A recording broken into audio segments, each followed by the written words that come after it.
So without further ado, Dr. Rivi Soares.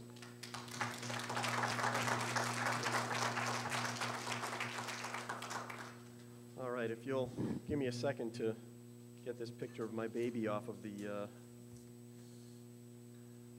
screen here. Okay. I would say that probably the most important name for you to take away from this session is not mine, but Elena Golding's. Elena is, I don't think anyone can say enough about what a great individual she is and how important she's been in allowing us to bring this forward. And any of the patients in the room who have dealt with Elena know this to be the case. So I think Elena deserves a hand before we go any further.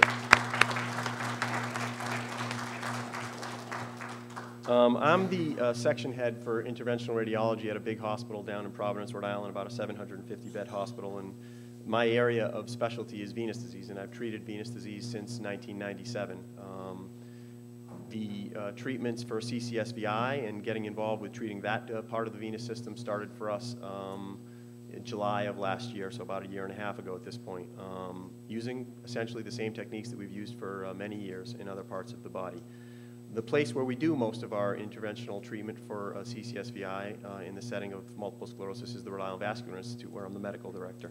But I would be remiss if I didn't tell you that I have, and most of you know this, a lot of you who are patients or scheduled to be patients, I have 9 excellent partners. We're a very big group. We're the largest interventional radiology group on the East Coast. And I work with the best guys there are in the world as far as doing this stuff. So I think those guys really deserve to be recognized. This is really their work as much as it's mine. So the first thing I would like to do is, and I don't know if I even need to ask this question, but how many people in the room either have multiple sclerosis or are touched by having a loved one with multiple sclerosis? Is there anyone who isn't? Yeah, that's incredible. You guys are really amazing to, this is cold weather for me. We got up here, it's a little colder than it was, and last night it was like a hurricane, so I have to say, you're really incredible getting out here, and I understand this is nothing for you, huh? You get real snow, so thank you. That's not the bravery that I was talking about here, although you are brave. The bravery that I was talking about is the bravery that you've all, I think, shown in helping interventionalists, whether they're, neurointerventionalists, interventional radiologists, cardiologists, in helping them to push the envelope of medicine a little further along. And I think that none of this happens unless patients form a partnership with their physicians. So you really should congratulate yourselves on being willing to do that. So thank you for letting us talk, but thank you more importantly for being willing to try the new frontier as far as medicine is concerned. Tonight I'm going to present a little bit of an overview, a history of Ccsvi. A lot of this you will know as much about or more than I will. A discussion of the most current definition and theories of Ccsvi. And then I'll talk about the diagnosis and treatment of the Ccsvi at Rhode Island Vascular Institute. I'm going to end off with a little video vignette, a little video clip of the experience that you could expect at our institution at Rhode Island Vascular Institute. It was put together in such a way that I hope what it does is allow patients and loved ones to get an understanding just how minimally invasive this treatment is and what they can expect at most outpatient facilities, because I think that this is a similar experience to what you would get anywhere. And it should allay some of the anxiety that patients feel. Steve and I were talking at dinner before we came over today, and he was patient number 1 here in Canada, and so his anxiety level, I'm sure, was through the roof. But I just think it would be a lot nicer for most patients if they had some idea of what it is that they're going to experience before they get in there. So that's why we put that together. So history. The first thing I want to do is ask anybody in the room if they know Sal Sclafani. Anybody know Sal? Anybody met Dr. Sclafani? I have to tell you, it's an amazing thing, but this is Jean-Martin Charcot. You guys will pronounce that a lot better than I will. But Dr. Charcot looks exactly like Sal Sclafani. I mean, it's crazy how similar these two guys look, even with their haircut. I say a brief history of Ccsvi here, and really that's a misnomer because Ccsvi, or the concept of a venous relationship with MS, has gone back at least to the middle 1800s. When Dr. Charcot pointed out the fact that most of the multiple sclerotic plaques that he saw in pathologic specimens were around the veins. They were venocentric. They were around the veins in the central nervous system. So the concept of a venocentric disease, or a disease that was somehow related to veins, is a very old concept. More work was done during the early part of this century by a real iconoclast here, Dr. Tracy Putnam. Can you, I don't know why that keeps going out on me. Is it on a delay? As long as it doesn't go out on its own, I'll be okay. Okay, okay.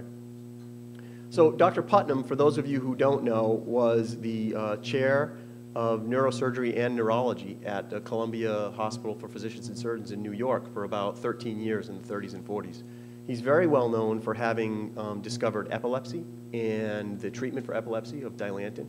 He's not very well known for having pushed the idea of a multiple sclerosis being a venocentric process. And he actually felt strongly enough about this so that he did a lot of work in animals in recreating multiple sclerosis plaques.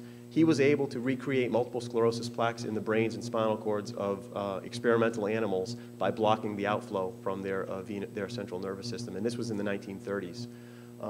This is the quote that I took from him. He has a lot of great quotes, but venular obstruction, narrowing or blockage in the veins, is the essential immediate antecedent to the formation of typical sclerotic plaques. I think that's pretty prophetic. He was probably a little more prophetic when he said in 1938 that multiple sclerosis, the history of multiple sclerosis has not been completed at this point. There's a lot more to write. But he followed it up by saying, but neither is the history of medicine, so we should keep working on all of this stuff. He was actually drummed off the faculty at Columbia because people thought he was too out there in terms of his theories. So now we get up to a little more modern history here, and this is Dr. Paolo Zamboni. And Dr. Zamboni in 2009 reintroduced the concept of a venocentric component of multiple sclerosis with the concept of CCSVI, chronic cerebrospinal venous insufficiency. And he said this detected reflux propagated from the chest and neck veins into the veins of the brain was found strongly associated to the most common cause of disability in young people, namely MS, multiple sclerosis. And most of you know his history. He has a very high personal stake in the treatment of multiple sclerosis, having treated his wife's jugular veins, who was is an MS patient. Dr. Zamboni's definition of chronic cerebrospinal venous insufficiency, or CCSVI, because it's really much too hard to say that whole long thing, is a syndrome characterized by stenoses. Stenoses mean narrowing or blockage of the IJVs, the internal jugular veins, and the azygos vein system with opening of collaterals, those are detour veins, and insufficient drainage from the nervous system. And this was from a very recent article in Phlebology where he reiterated his definition. I think a little bit more concise and a still very accurate definition was put forward by Marian Simca at the CCSVI symposium in New York last summer, and he said that CCSVI is a functional or structural abnormality of the veins draining the central nervous system. I think this accurately describes CCSVI. You'll notice that this does not mention multiple sclerosis, and I think that I won't go as far as saying CCSVI is not MS, and there are a lot of people who make these kind of statements. I think that what we can say is that there is a strong association between, and I'm going to show you some data to support this, between CCSVI and diseases like multiple sclerosis. I think multiple sclerosis could very well turn out to be the tip of a big iceberg in terms of neurodegenerative disease, but what we can say is that there's an association, and we're going to talk a little bit about why that occurs. On the left here is a very beautiful Frank Netter diagram. This is a drawing of the jugular venous drainage in a normal anatomic specimen. And what I would point out to you, in addition to showing you the jugular vein here, is the fact that the jugular vein really doesn't change in size significantly as it takes on tributary veins tracking down toward the clavicle. And it certainly doesn't become more narrow as it crosses the clavicle in a normal specimen. And this is a very good representation. Anybody who knows the drawings and the work of Frank Netter knows that, if nothing else, he is accurate. His drawings are just amazing how close they are to reality. You don't really realize it until you spend time in an anatomy lab, but I will tell you, it's true. It's a wonderful, wonderful artist. On the other side of the screen here is a drawing of what's called the vertebral vein, which is really more of a vertebral plexus. Very, very important. Small vertebral plexus, or combination of veins that drains through the bones of the cervical spine. And both of these systems are important. There's one vertebral vein on the left, one vertebral vein on the right, one jugular vein on the left, one jugular vein on the right, and they take over the drainage from the central nervous system. And this diagram, I think, nicely shows how it works. The blood flow should come mainly from the jugular veins, back across into the superior vena cava, and the blood flow from the vertebral vein should drain down and then eventually through this, which is the azygos vein. This shape here that kind of looks more like a T is the candy cane that people talk about when they talk about the azygos vein. I'll show you some more pictures of that later, but this is the normal situation. This is how the blood should leave your central nervous system, or at least the brain and spinal cord portion of your central nervous system. This is what should happen in a normal patient when they go from this position, which we call supine. Laying on your back is supine. When you go from the supine position, 85% of your blood flow from your brain in the supine position should be through the jugular veins. And we show that here by just demonstrating really puffed up veins, big diameter veins, and a big arrow representing most of the flow leaving in that direction. Very little flow, 15% or so, coming out through the vertebral veins, okay? When we stand up, what should happen is the system is designed so that when you stand up, your jugular veins collapse. And very, very little of the flow in your jugular veins occurs when you're in the upright position. All of it should occur really through the vertebral plexus when you go from supine to upright, so laying down to upright. Okay?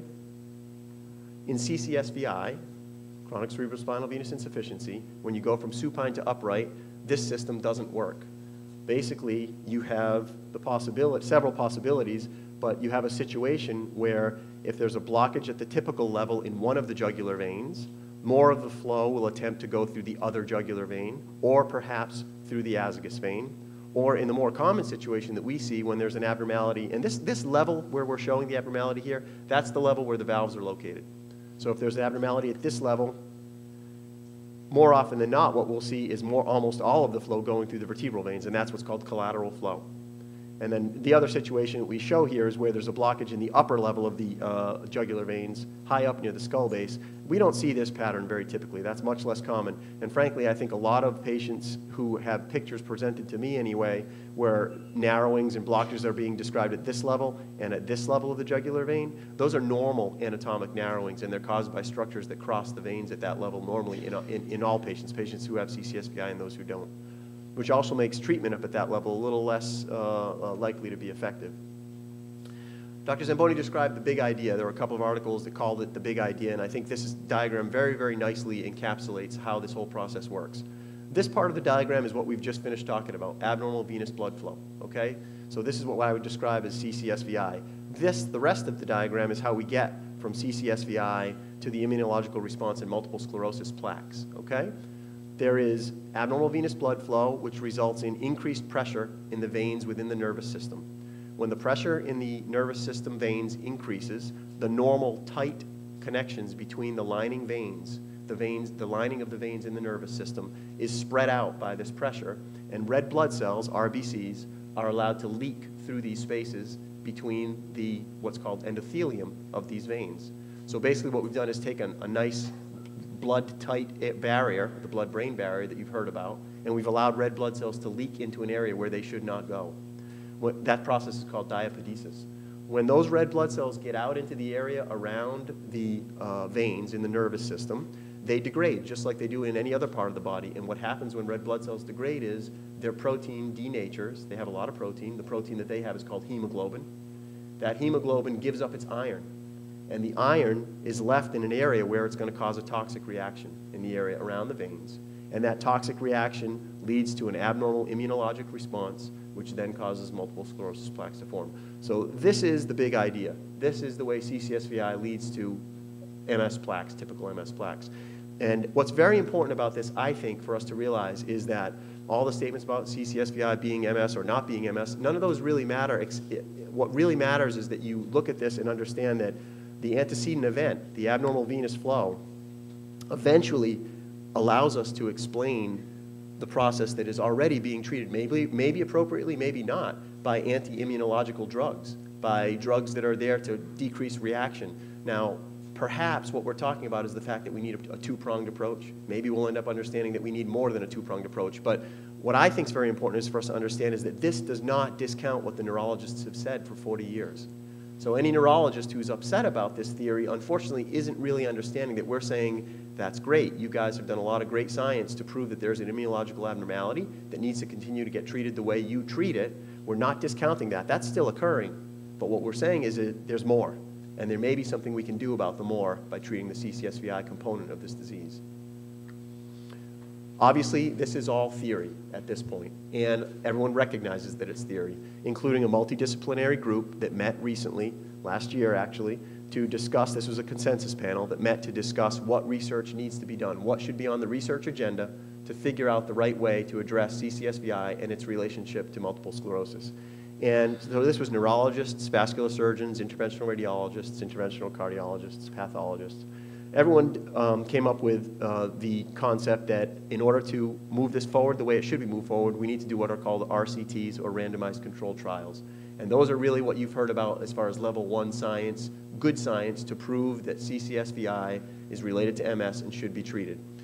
The problem with that kind of science is that it takes a huge amount of time, a huge amount of money, a huge amount of effort and patience to get it done. And more importantly, what this group recognized was that even though that's the direction we need to get to eventually, randomized controlled trials, the fact is, between now and then, what we need to do is encourage individual site investigators, like the people at Dr. Arata's group, like the people at Gary Siskin's group, like the people at our group, to continue to do what they're doing to move this to the point where we can do randomized controlled trials. And it's interesting, the president of the Society of Interventional Radiology is actually one of my partners. And in his most recent newsletter to the society membership, which is about 5,000 interventionalists, he said if we are deluding ourselves into believing that we shouldn't do any of these procedures, and he used CCSVI specifically as an example, until we have level 1 randomized controlled trial data, then we're never going to be able to start treating these patients. Coronary artery disease is a great example. We all know that coronary artery disease is accepted as a process that requires endovascular management, stent placement, coronary angioplasty. Very, very common. It was 35 years after the first coronary angioplasties were done before a randomized controlled trial was done. So I think that what we need to do is accept the fact that it takes a very long time to get to the point where you're going to do these things the way you need to. And there are steps along the way to get us there. That's where we are now. I do have some of the data, though. Granted, we don't have level 1 data, but we do have, I think, reasonable science to start us off on the right foot, and I'm going to tell you about some of these trials. Most of this is safety data. Not all of it is outcomes data, but it tells us how safe the procedure is. Obviously, Dr. Zamboni was the first. He talked about CCSVI and the treatment of CCSVI and MS back in 2009, and this was published in the Journal of Vascular Surgery. 65 patients were treated. 35 of them had relapsing remitting multiple sclerosis. The rate of being relapse-free was significantly better in patients who had angioplasty versus patients who didn't. Only 27% relapsed at 1 year who had been treated versus 50% who hadn't been treated. On 2 different validated scales of improvement, patients were found, at least relapsing remitting patients, were found to continue to have persistent improvement at 18 months. And probably what's very important about this is that he found that the restenosis rate, or the likelihood of these veins narrowing back down again at 8 to 9 months, was very high, 50%. The good news about this is that if he had got out some data that said, when I do an angioplasty on a jugular vein, the restenosis rate is 10% or 20%, or most of us in interventional radiology would have very appropriately said, we don't buy it, we don't agree, because we've treated veins with narrowings in the rest of the body for a very, very long time. Even young guys like me have treated it since 1997.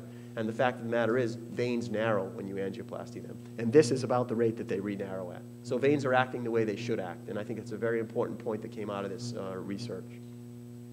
Dr. Kostecki had a little bit less favorable, but still favorable results. He looked at 36 patients. He followed them out to 6 months. He found that in patients who had angioplasty alone, the restenosis rate was about 33% at 6 months. Remember, Dr. Zamboni's was 50%, 47% at 9 months. And he found that the restenosis rate with stents was higher, 55%. Again, this is how veins act. If a stent is placed into a vein, the vein does not like to have veins only like to have blood going through them. So whatever we do to them, they don't like it. And especially when you put a stent, they do restenosis. And our job is to try to find a way to keep them open as long as possible. He found that there wasn't much change in the EDSS, which is the most common scale most people use clinically to look at patients' clinical symptoms with MS. But he did find that there was an improvement in the MSIS scale at 3 months, and he also found a significant improvement in patients' fatigue and health index scales at 6 months. He reported no complications. Dr. Haskell, who's a former president of the SIR, looked at 18 patients. They did 19 angioplasties in these patients. He ended up placing stents in a big number of the patients who he treated, almost 50%. That 50% number, I think, probably has to do at least somewhat with the size of the balloons that were used. You can see here that his balloon size, and this was pretty early in the experience with CCSVI, so it's possible that people were being a little bit less aggressive than they have become, but his balloon size was between 10 and 16 millimeters. I would say that now balloon sizes, very, very few people are using balloons under 14 millimeters in the jugular vein. It's between 12 and 14 to start. So it's possible that he ended up using more stents because the balloons they were using were smaller, okay? He did find, however, that the quality of life, the MS quality of life scale was used, a validated scale, improved significantly and was uniformly positive at 3 months in the patients that they treated. He reported on an allergic reaction to Plavix, which we've seen in our patients, it's very common. And he also reported on an internal jugular vein rupture. What's important about that is that the venous system, unlike the arterial system, is very forgiving in the sense that if you do have a vein damaged or a vein ruptured, almost always we can control it with the balloon that we have in place, and they were able to control this rupture in their case. Mondato, who was Dr. Siskin's partner, this is a guy from Albany. He presented at last year's annual SIR meeting. They had looked at a bigger number of patients. They did 247 procedures in 231 patients, and 87% of those were angioplasty alone. Only about 11% had stents. That's getting closer to the numbers that most people are talking about now as far as their percentage of stent use. He reported some complications. This was not done as an outcome study. This was done as a complication study, and they had a very low rate of complications, transient headaches in 8.5%. We do see that. Neck pain in 15%. I would say we get neck pain in a higher number than that. Most patients who have had the procedure have some pain at the time when we do the balloon dilatation, at least pressure. And I'm seeing people in the audience who we've treated nodding yes. Thankfully, it's transient, and you can ask them about the discomfort to let us know whether we're doing okay with pain management. He did describe one incidence of stress-induced cardiomyopathy. What that means is that the rhythm of this person's heart changed. And I'll talk a little bit about more of that later, but what you should understand is that we start working down low, usually at the groin level, at the level of the upper thigh, and in order to get to the level where the jugular veins are, we need to go through the heart, which means that our catheters are passing across the area where your heart's rhythm is generated, and so we have to watch very closely during these procedures to make sure that people's rhythms don't change. It does occur fairly frequently, so I guess that's my plea, to make sure that patients are having procedures done in a monitored setting. Very safe, but safe when done correctly. And finally, Ludiga talked about 331 patients. They used stents only if angioplasty failed. They did use a pretty significant number of stents, and so I wonder why their stent rate was so high. But even with that, out of the 331 patients they treated, their complication rate was remarkably low, 1.4% and 2.1%. So very, very safe procedure. And the last study that I'll show you here was a study that Dr. Ponik described last July at the Ccsvi symposium, and he did have some outcomes. 265 patients, the majority were relapsing remitting. Again, they used the MSIS scale. Patients were improved at 1 month. 77% of patients improved at 1 month, clinical improvement, and that improvement was durable. It persisted at 6 months in 67%. So I think that's great numbers with very, very low complication rates, less than 1% for minor complications and 0% for major complications. CF, that means a clot in the vein where they made their access.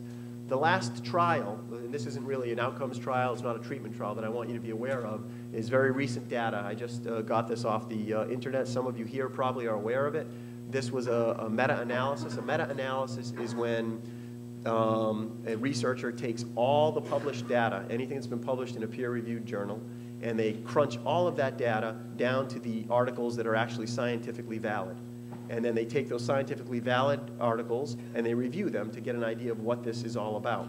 They looked at actually 470 or so papers that talked about the presence of ultrasound-defined Ccsvi in patients with MS versus patients without MS.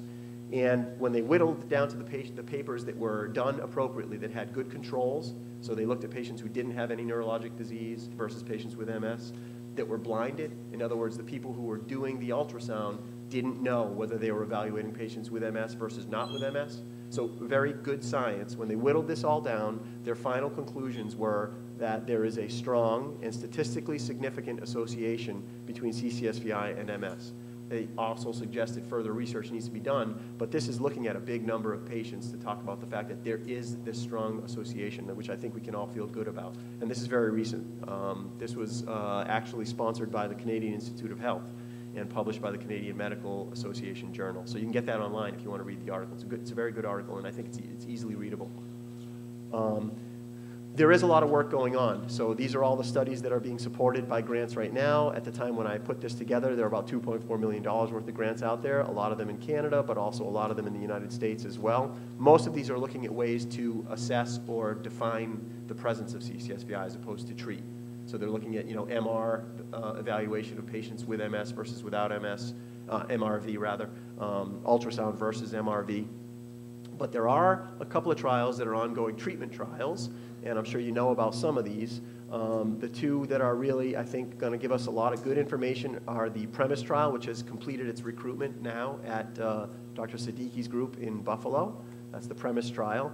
And what this means, the 20 patients, venoplasty versus sham, this is why these studies are so hard to do. This is a randomized controlled trial. And what happens in this trial is patients don't know whether they're getting treated or not.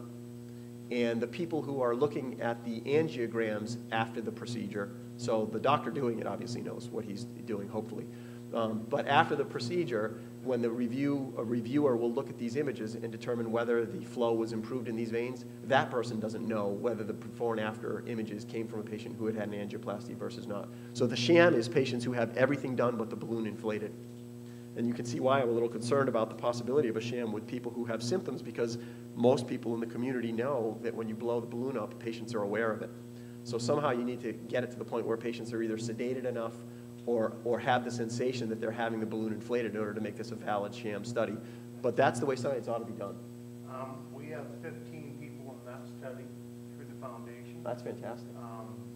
They will get the procedure done within a year if they get the sham. Yeah, that's right. There's a crossover. And most trials, I think that's an important point to make, Steve. Most of these trials that are randomized controlled trials, they provide what's called a crossover arm.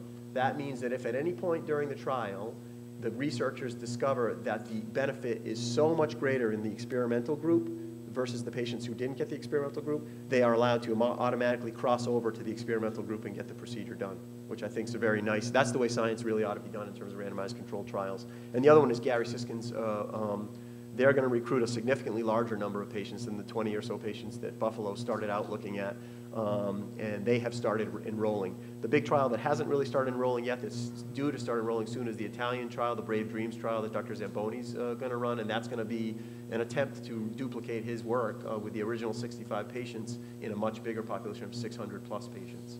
So these are the kind of trials that we need to get done. Most of these are years in terms of how long you go from start to finish.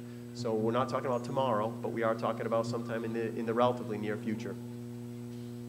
So moving from the data and talking about what we do know and what science we do have to how do we treat CCSVI now. I'm going to talk a little bit about the diagnostic testing that we use to look for CCSVI, and then I'll talk a little bit about treatment, and then I'll show you the vignette so you have an idea of how this whole thing comes together.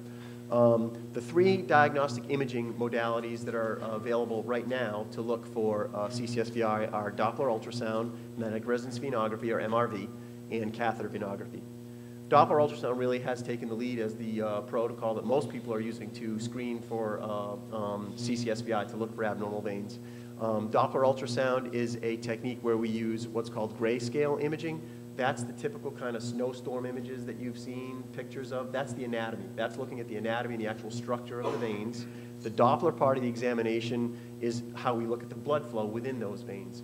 And the Doppler part of this examination, all of you have experienced the Doppler phenomenon in your normal daily lives and are probably not aware of it. But the way the Doppler technique works is it bounces sound waves off of the blood cells and then looks at how fast those sound waves come back.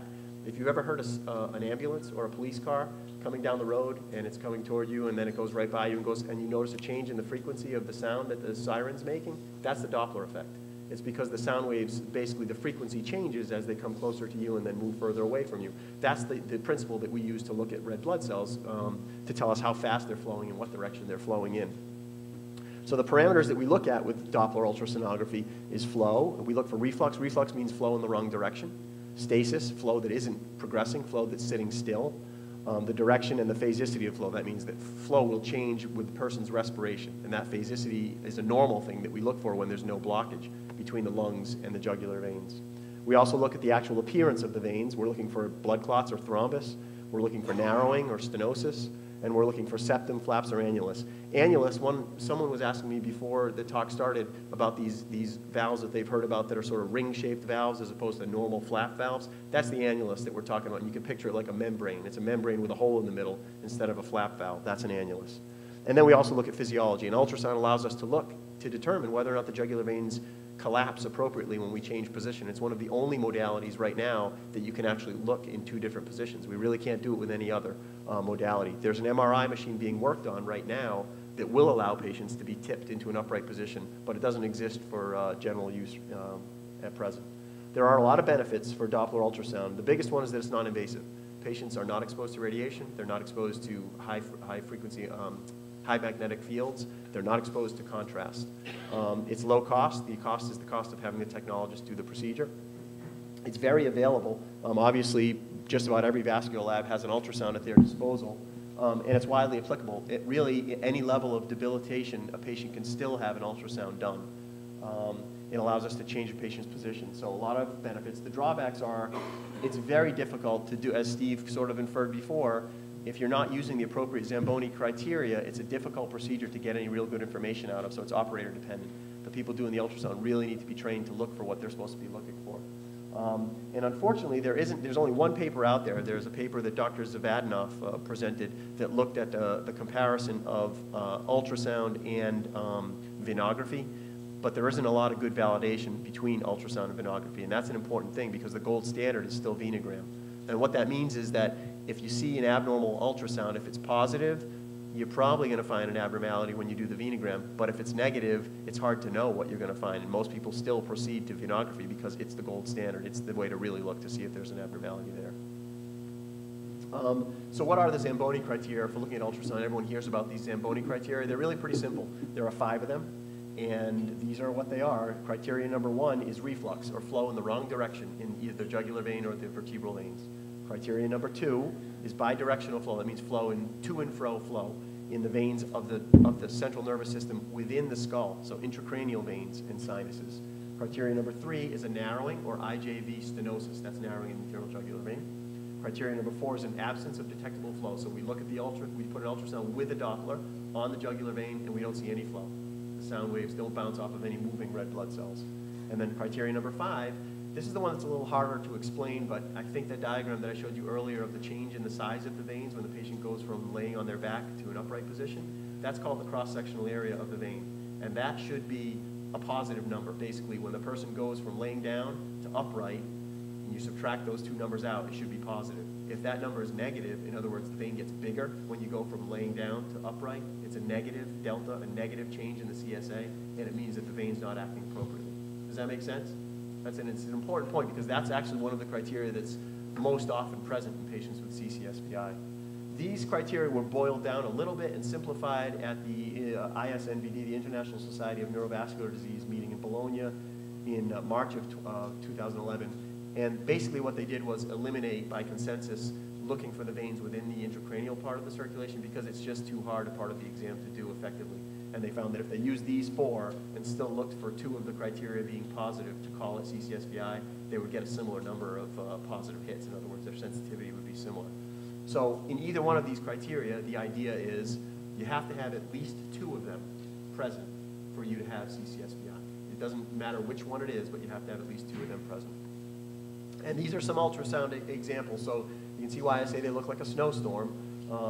This upper panel here, where the red dot is located right now, that's the jugular vein, and you're looking at it sort of like a slice from a loaf of bread, transverse plane going down the patient's neck. So the jugular vein right next door is the carotid artery. And when we put the color Doppler on that, you can see that the color is opposite between those 2 blood vessels. Thanks. So the jugular vein is blue, and the carotid artery is red.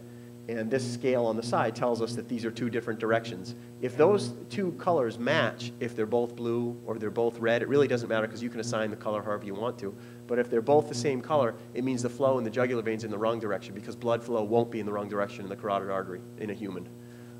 Okay? So that's important. That's why color Doppler is so important. And if you look at it in the longitudinal plane or kind of looking down the length of the patient's neck, you can see that these ultrasound images, high-resolution ultrasound, will show us pictures of the valves. You can see here this little fine, I think you can see this little fine linear structure here. Those are the valves, and we can determine how well they're functioning real time. When we look at these for real, when we're looking at these ultrasounds, you know, in the lab, it's a moving picture. It's constantly moving. They're not snapshots. This is real-time imaging, and allows us to actually look at the flow. And this is abnormal flow, actually. If you look at this, this is all jugular vein, and you can see how there's flow in both directions. There's flow down the jugular vein and back up the jugular vein.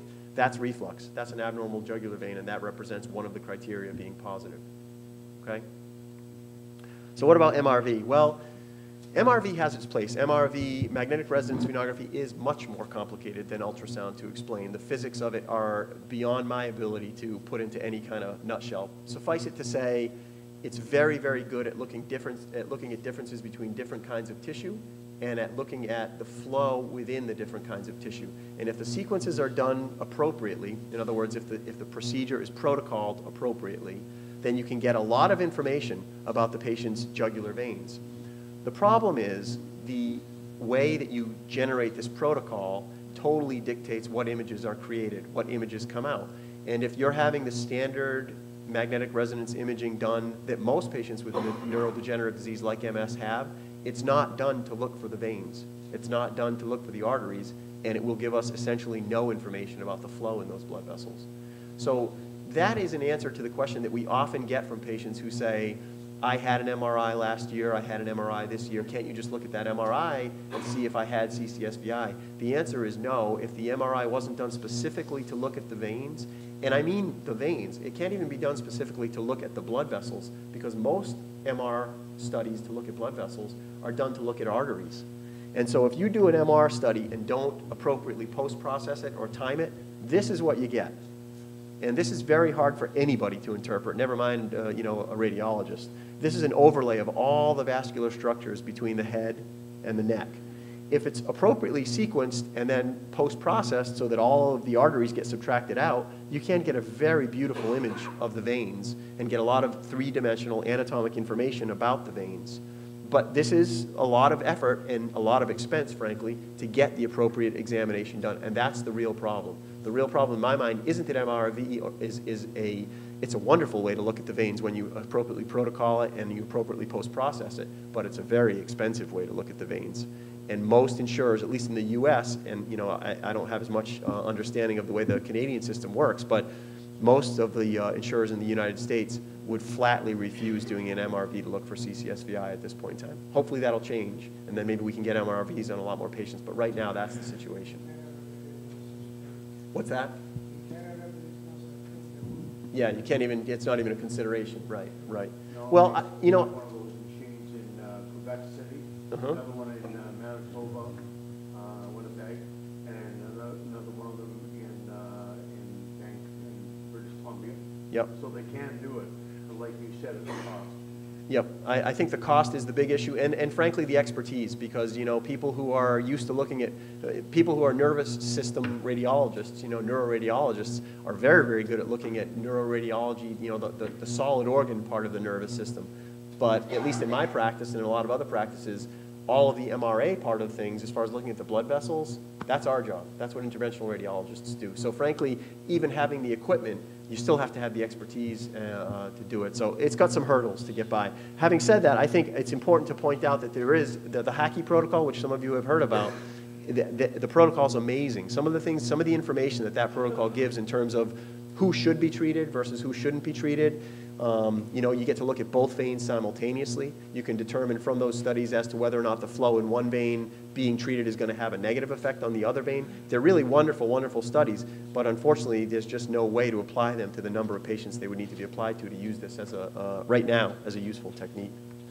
Catheter venography is the gold standard. Catheter venography has been done to look at the veins. It's the first way that radiologists and imagers were used to look at veins in any part of the body. It's still the gold standard in terms of when you don't know and you need to prove one way or another, catheter venography is the way to look. Probably the most important thing about it from a patient standpoint is that it's safe. We know it's safe. Before CTs, before ultrasound, before MRV ever came along, thousands and thousands of these things were done all around the world to look at veins. It was the only way to look at veins. From our standpoint, one of the things that's most important about it is that it allows us to treat at the same setting that we do the catheter venography. Okay, so if you have any of the other studies done, we can diagnose Ccsvi, but while you're having that procedure done, it doesn't allow us to treat at the same setting. Catheter venography does. Catheter venography involves putting a catheter or a tube, and you can look at them, and I would actually invite all of you to take a look at some of the tools so you can get a feeling for how small these things are that are over on the table on the side there. Patients have to be well hydrated. We get their fluid level as high as possible before we do the procedure. Again, we use ultrasound guidance and minimally invasive micropuncture systems to make access to the veins, so they're very safe. There's been a lot of discussion of whether we should go in through the right common femoral vein, on the right side of the thigh versus the left side of the thigh. There was a lot of discussion early on about how accessing the left vein was necessary because we might miss problems with what's called the May-Turner syndrome or abnormal flow in the veins at that level. What a lot of us have found, Gary Siskin and I have talked a fair amount about this, is that the likelihood of problems with those veins down at that level, the iliac veins in patients with CCSVI, is essentially the same as it is in patients who don't have CCSVI. So basically what you're doing is making the procedure a little riskier for patients, a little technically more difficult for no real benefit to go in on the left side versus the right side. That's why most of us now use the right side to make access.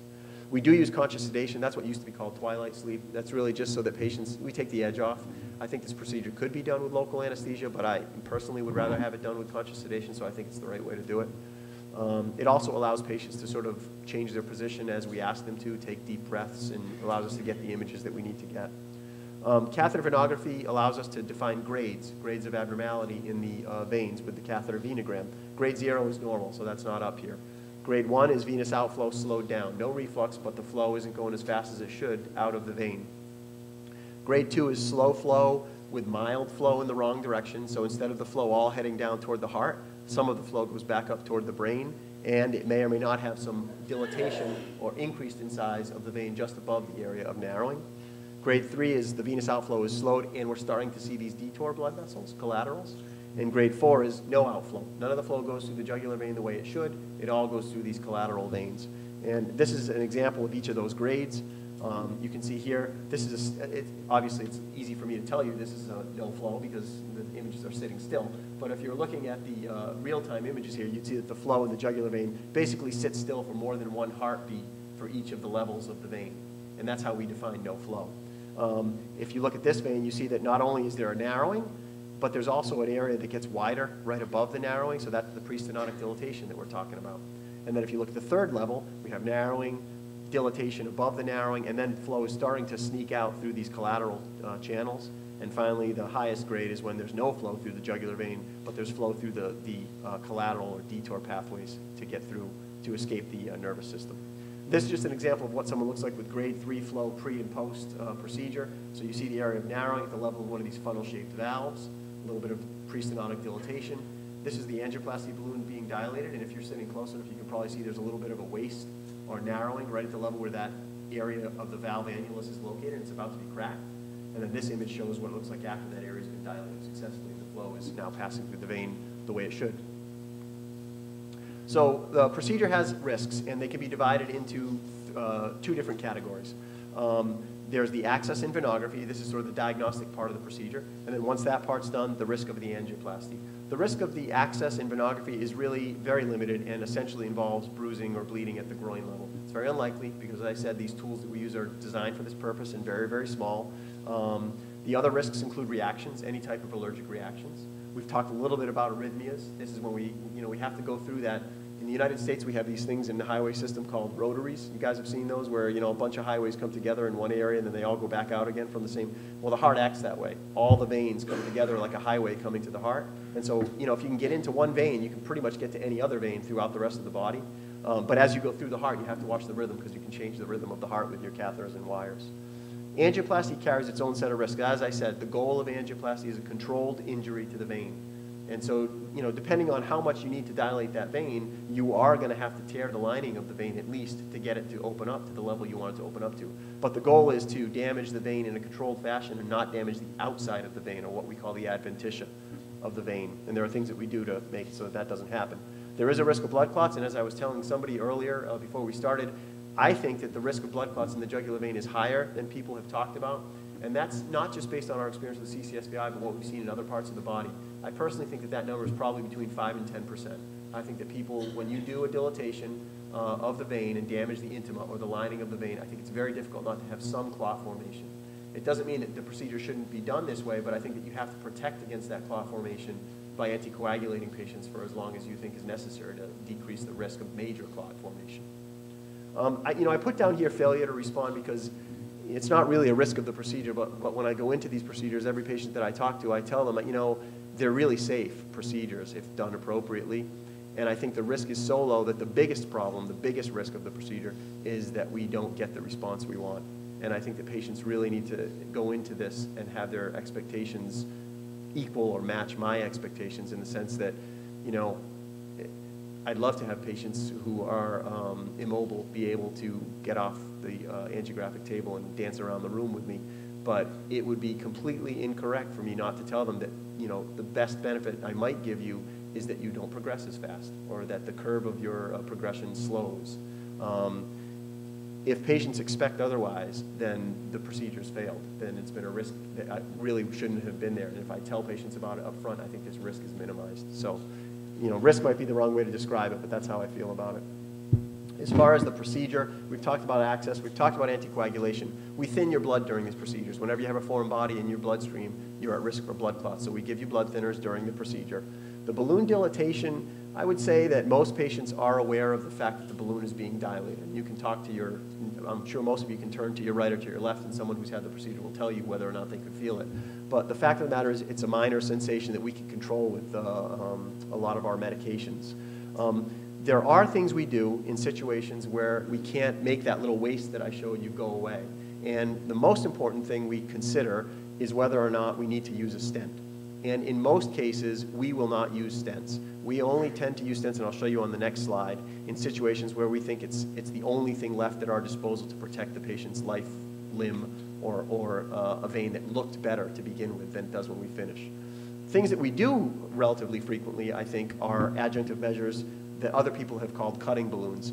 Cutting balloons really can't be used in this location. People talk about using cutting balloons, but frankly, none of the cutting balloons that are available on the market today, either in Europe or the United States, are large enough to cut these areas. The cutting balloons that are available measure 7 millimeters. That's the largest diameter cutting balloon that's available. And a cutting balloon is, I'll show you a picture of a balloon, but it's a balloon with a little, basically a little razor blade or a wire along the side, kind of glued to the balloon. So when the balloon is dilated, those little cutting areas are called myotomes. They cut into the lining of the vein that you're dilating the balloon into. But if you can picture what I'm saying, we're talking about veins that are about, 10 millimeters, 12 millimeters, 16 millimeters across, and you're dilating a 7 millimeter balloon in that vein. You really can't cut the valve in those veins unless the balloon is close to the size of the vein that you're trying to dilate. The way we've gotten around that is by basically creating a facsimile of cutting balloons with a wire alongside the balloon. So I call it wire valvuloplasty. Other people call it different things. And this is a technique that we've used in other parts of the body, so I don't take any credit for it. It's just something that we use. You can place a wire alongside the balloon, dilate the balloon with the wire in position, and the balloon pushes the wire into the wall of the vein and scores the vein where the wire is located, and then rotate it so that it scores it on the opposite side. And now that you've done that, you can do a controlled dilatation of the vein without oversizing the balloon and damaging the outside of the vein. So that's what you hear about when you hear about cutting balloons. That's really what people are talking about. Stents, as I said, very, very little use. In our practice, it's between 1 and 3%. Stents really in our situation, and I think most people agree now, should be reserved for patients who there's a threat to life or limb, or in a patient who's a re-intervention. Sometimes in patients who are re-interventions who have a tight scarred narrowing from a prior angioplasty, there's no way you can get the balloon to dilate that area without putting a stent in place. And I'll give you our actual numbers later on, but the numbers are very low. These are the tools that we have at our disposal. This is how we do CCSVI treatment. In the center here, you see the C-arm. You hear about the C-arm. This is our fluoroscopic generator. This is what gives us our screen image so that we can look at it and create digital images. This is the insufflator or the inflator. It's capable of generating extremely high pressures, 30 atmospheres. And what that means to you, what that means is that if you held a balloon that was dilated to that degree of pressure, it would feel like a rock, like a diamond. To me, it means that basically you have enough pressure so that it's the same as if you were 30 stories underneath the surface of the water. That's how much pressure we're talking about. It's a high amount of pressure, so it's no wonder patients feel it a little bit. These are the catheters that we use. They're all different shapes, and they're designed specifically to get to different areas of the venous anatomy. Here are the balloons that we're talking about, all different sizes and lengths. And then finally the stents, the dreaded stents. This is an actual image of the one stent on the market that is approved for venous use. It's called the wall stent endovenous prosthesis. Unfortunately, it's not the stent that anybody uses in veins. We use all the other stents that are available to us because they work better, but that's the one that has FDA approval. So there is one out there that has vein stent approval, and it has for a long, long time. As far as recovery is concerned, when you complete the procedure, which takes between 1 hour and 2 hours, you go into our recovery area. One of our nurses removes the IV or sheath from your groin. That's the point where we'll have you lay still on your back for about 2 hours, and then your family members and friends will be able to come in and wait with you until we're ready to let you leave the area. So just a little bit of specifics about the Rhode Island Vascular Institute experience. Rhode Island's a beautiful place. Anybody who's been down there should be hopefully able to tell you this. It's called the Ocean State because we have about 400 miles of coastline. Beautiful coastline. Some of that coastline is a river walk in the Newport area. These things are summer cottages, really beautiful summer cottages from the days of the Vanderbilts. None of them have heating, which is mind-boggling to me. None of these things have any kind of heating or air conditioning. And they're like, you know, the largest structures you'll ever see, but they're really worth checking out. They're all museums now. Rhode Island has a very beautiful river walk with a water fire, depending on what time of the year you go there. And they have I've heard rumors that there's a lot of Canadian shoppers. There's a really great outlet just north of us called the Rentham Outlets. They do have good stuff there, I'll admit that. Although my wife is the one to ask about the real. Rhode Island Vascular Institute's a 5,600 square foot registered and accredited physicians ambulatory surgery center. We have 2 dedicated angiography suites, which are lead-lined and designed specifically for angiographic procedures. We've existed since 2005. We opened our door in 2006, and these images are from 2007. So, you know, we've been doing this stuff in our facility long before Ccsvi came around. We have a 6-bay pre-op and recovery area, and this is some of the smiling staff who many of you have either interacted with or spoken to on the phone. Really, I mean, it's an amazing staff that we have the pleasure and the privilege to work with. These are great people. I'd have them take care of any family member. Who are our patients? 75% of our patients are Canadian, Ccsvi patients. That's a mind-boggling number if you think about it. We've treated close to 500 patients, so you can do the math. As far as who we treat, patients have to have a confirmed diagnosis of multiple sclerosis at this point. I understand fully that Ccsvi is being connected to a lot of neurodegenerative processes, to chronic fatigue syndrome, to Lyme disease, to Parkinson's disease, ALS. We're still at the point where we feel like we should restrict this to patients who have multiple sclerosis, and we're still doing so. We do treat patients in all stages of debility, so not just relapsing remitting, although we do think that patients with relapsing remitting form of MS are getting the best response. That's what people across the board are finding. We are starting to see an upsurge in patient interest in the United States, and I think that's wonderful because finally, I mean, you know, there are 350,000 patients in the U.S. with MS versus 80,000 or so in Canada. So it's about time that people start realizing there's something else out there for them in the U.S. We'll see if that continues. A lot of that depends on Obamacare. Who will we not treat? Well, if a patient doesn't have a diagnosis of MS, as I said, they're not going to be considered. If a patient has severe renal failure, we probably won't treat them because we do use iodinated contrast, and there's a good possibility that we'll make their kidney function significantly worse, at least transiently. We have done things for patients with renal failure and contrast allergies to pre-medicate them when we think that their level will tolerate contrast exposure. Patients who are severely debilitated, this is a very, very difficult, this is a judgment call. It's very, very hard for us to make that decision over the phone. We've had very, very few patients, I think one that I'm aware of, who got to us and we found out that the patient had a systemic illness, an infection that was causing high fevers, a history of bacteremia, in other words, bacteria in their bloodstream, and we hadn't been made aware of it, and we didn't feel comfortable moving ahead with the treatment until the infection had been cleared because we were afraid that anything that happened during the procedure could potentially be confused with causing an infection, and then they would treat the patient in the wrong way. So we have reasons why we don't, but I have to say it's very unlikely that patients meet any criteria that would make them not someone we would consider for therapy.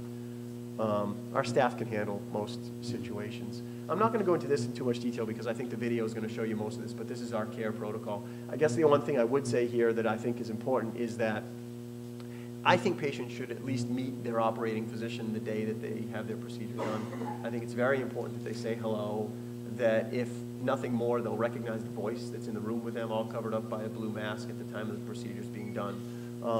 I also think that we need to do some sort of follow-up. I don't think that just leaving the room and then never hearing from us again makes any sense. We make a phone call the day after the procedure.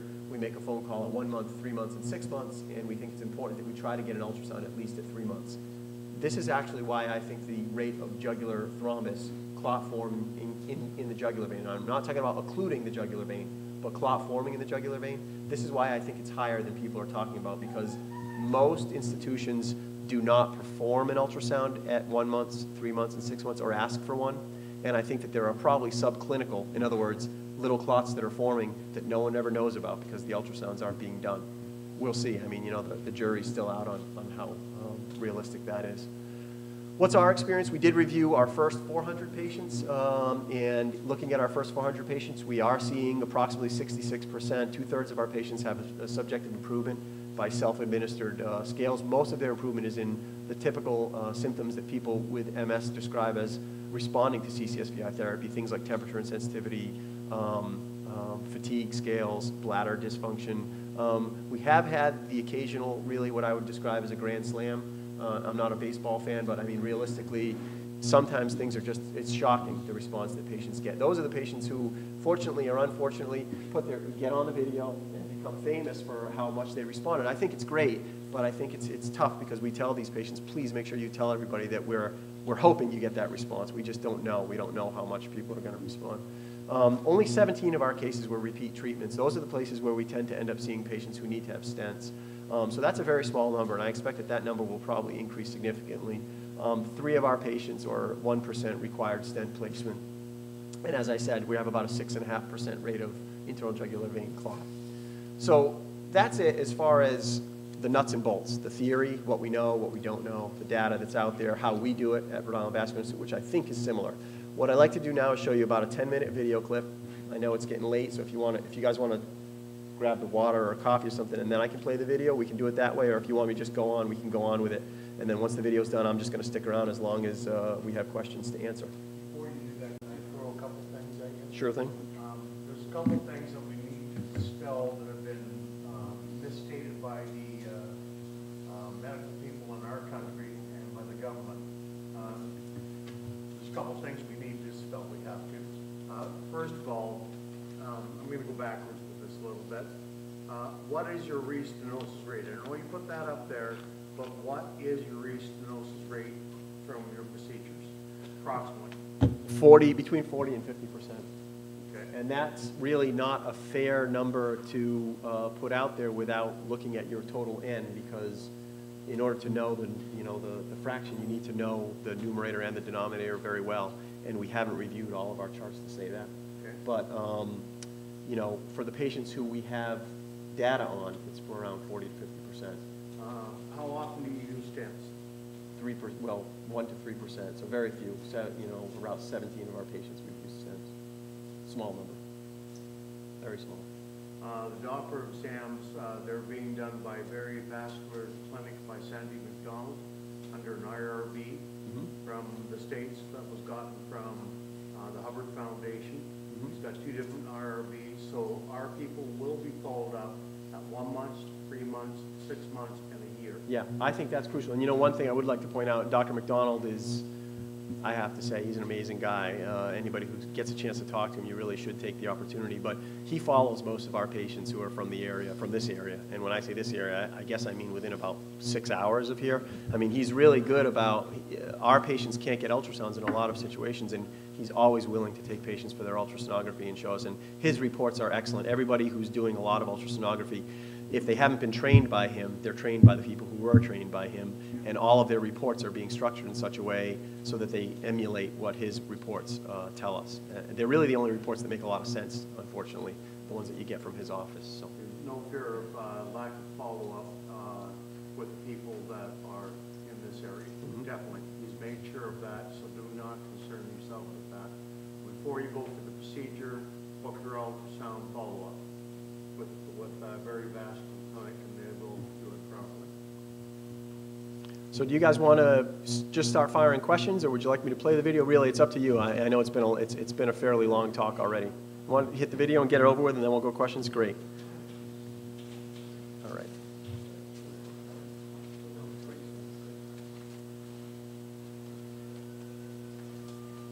As you arrive at 690 Eddy Street in Providence, you will notice ample free parking with access for all levels of mobility.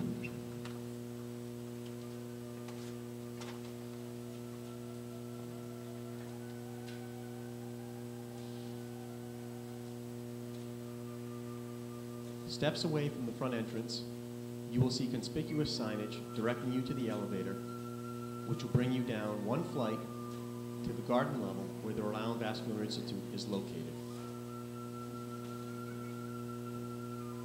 Patients are greeted at our front desk by the friendly staff and any intake paperwork completed.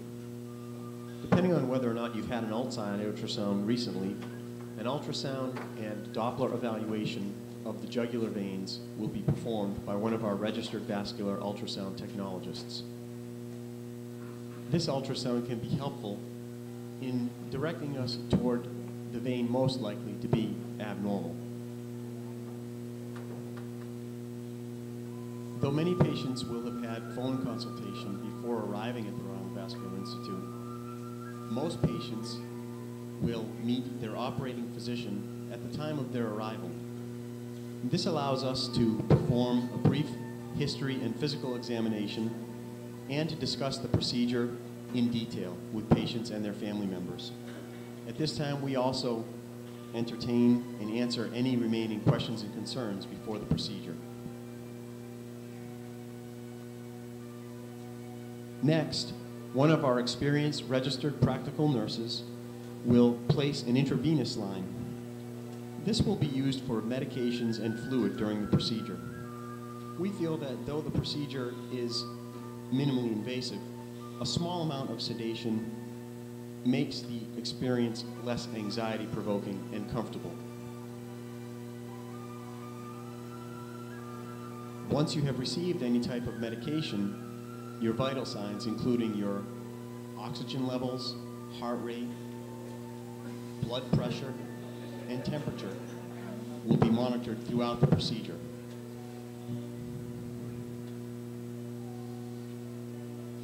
At this point, you will be transported into one of our specially designed and equipped angiography suites. Once comfortably positioned on the angiographic table, you will be prepared in sterile fashion and covered with a sterile drape. Only a small area in the upper thigh will be left exposed to allow us to perform venous access.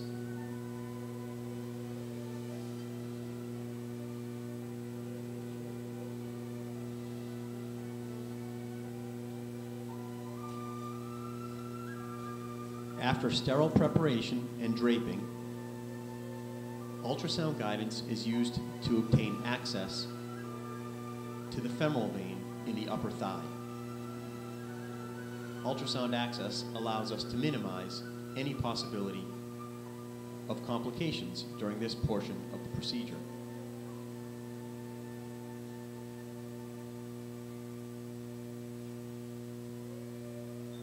The Seldinger technique, which was pioneered by angiographers, the predecessors of interventional radiologists in the 1950s, is used to allow us to perform all interventions through a single access in the femoral vein.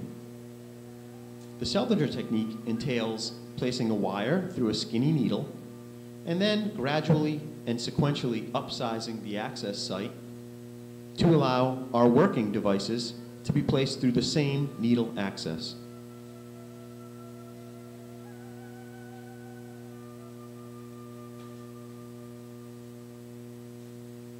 Using the Seldinger technique and ultrasound guidance allows us to perform nearly bloodless access to the body's natural highway system, the venous anatomy.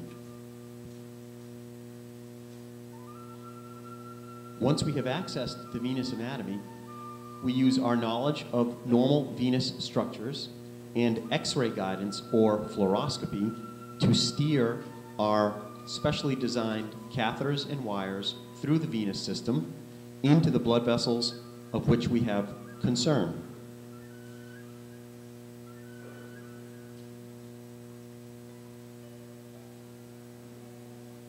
The techniques we use for accessing and imaging the venous system for treatment of Ccsvi have been perfected over many years and through thousands of venous procedures by our interventional radiologists. Often during the procedure, we need to carefully adjust the angle with which we image the veins so that we have the exact projection to allow us to identify any abnormalities.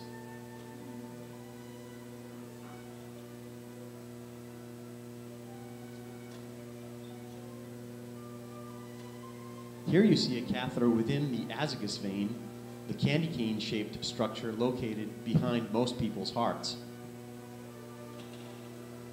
This diagnostic venogram gives us important information about the flow of blood within the vein.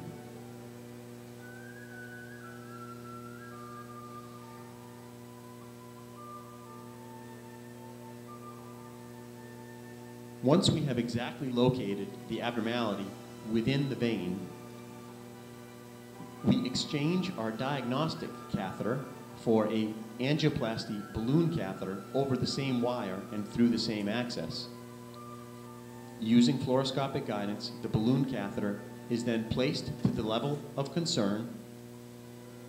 A specially designed inflation device, which allows us to carefully monitor the amount of pressure delivered to the balloon, is attached to the balloon catheter and inflated to an appropriate pressure to eliminate any areas of narrowing, stenosis. Multiple balloon inflations may be required to successfully eliminate any areas of abnormality and improve the flow through the vein in question.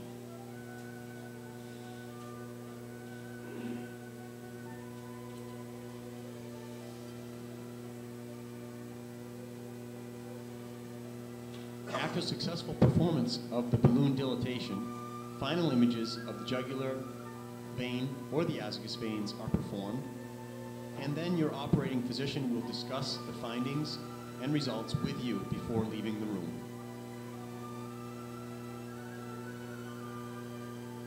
The staff will then transport you back to the recovery room for sheath removal and brief convalescence.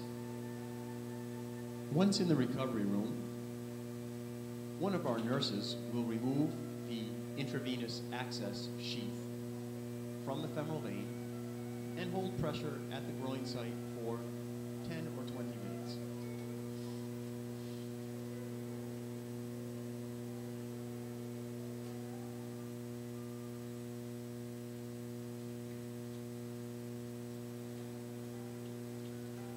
The upper thigh site of venous access is carefully cleaned and prepared with a simple bio-occlusive dressing, which is left in place following the procedure.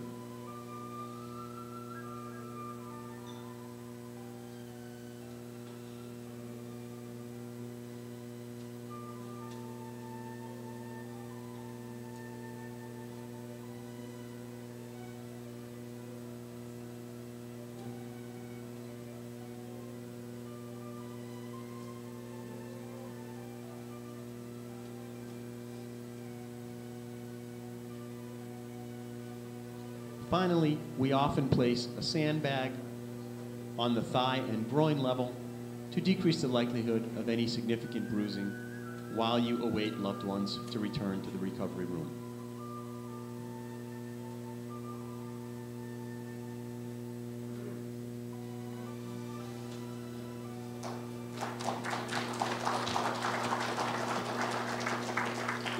So we really have to thank those patients who agreed to take part in those videos for us. Those were actual patients, and I would say there were a couple of clips that I would have changed had I had the opportunity. You know, I mean, you can see the IV is not terribly comfortable when the IV is started, but I think it gives you an idea of kind of how low level the invasiveness of this whole procedure is, and hopefully takes away a little bit of the anxiety that goes with it. And you know, I think that's important for patients to realize. So we have some microphones set up. I mean, it's a small enough room so that if you just talk loudly, you probably don't need to use the mic, but if you want to, we can hand it to you. And happy If to answer anyone any wants me to questions. hand them a microphone, just raise your hands and I'll bring it to you so you don't have to get up. Any questions?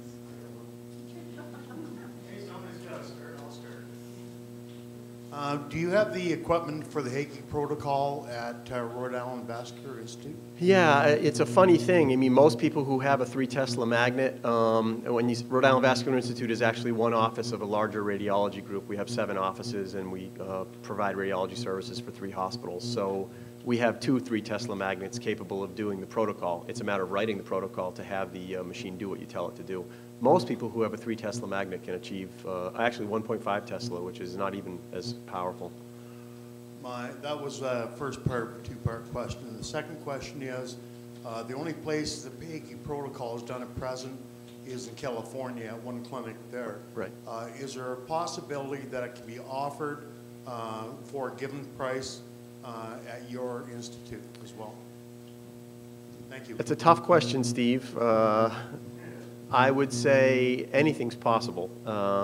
I can almost guarantee you that as I said earlier during the talk, I think MRV, particularly when the Hague protocol is used, is an excellent tool. But I think that the current status of third-party payers in the United States makes it so that insurers won't pay for it.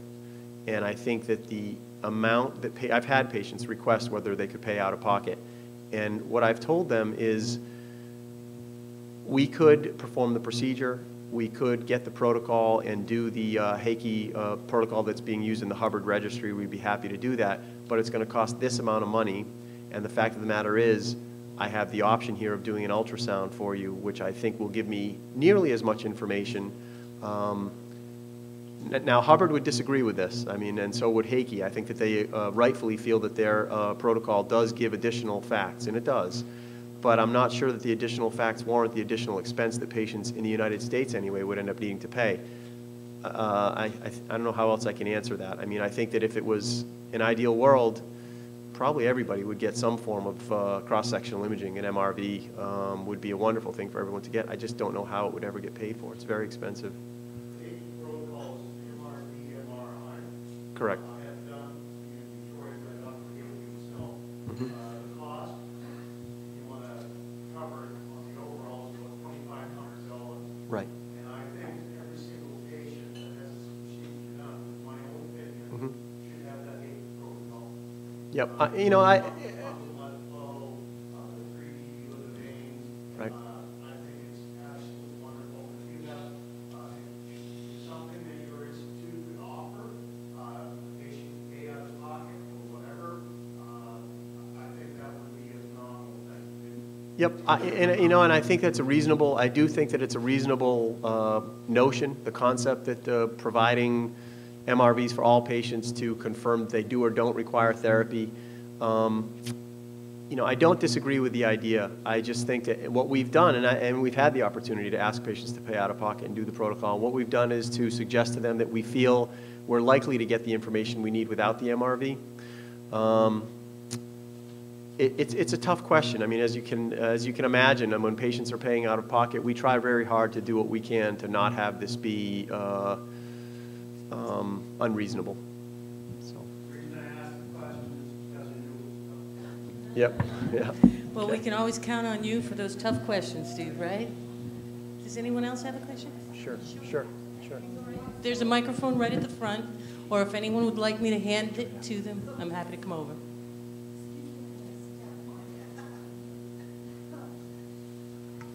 Thank you very much for coming. I really appreciate it. I'm going to go to your clinic, at least I hope to. I had a Doppler done here by Dr. McDonald. Mm-hmm. Is that what I need to Yep. bring to your clinic? Yep. And you guys don't perform another We one? don't. Yes, you do. We have some of the places that send us ultrasound, because what Sandy McDonald will send us is a diagrammatic representation of your study and a report from what he found, not the actual images. What we found from his clinic in having the earlier patients who we had actual images sent was that we only needed his diagrams. They're trustworthy. There's no reason for us to. There are patients who have, so I'm only saying this not to specifically answer your question, but to answer it for a bigger population. yes, your ultrasound is done and that's adequate. You don't need to have another one, and we won't repeat it. It is a little bit of an individual thing, though, because if an ultrasound comes from another site that we either haven't seen their images or don't know that we can trust their definition of the Zamboni criteria, we may need to repeat those ultrasounds. Okay, and if I may, I just want to ask another question. Sure. You were talking about the various grades.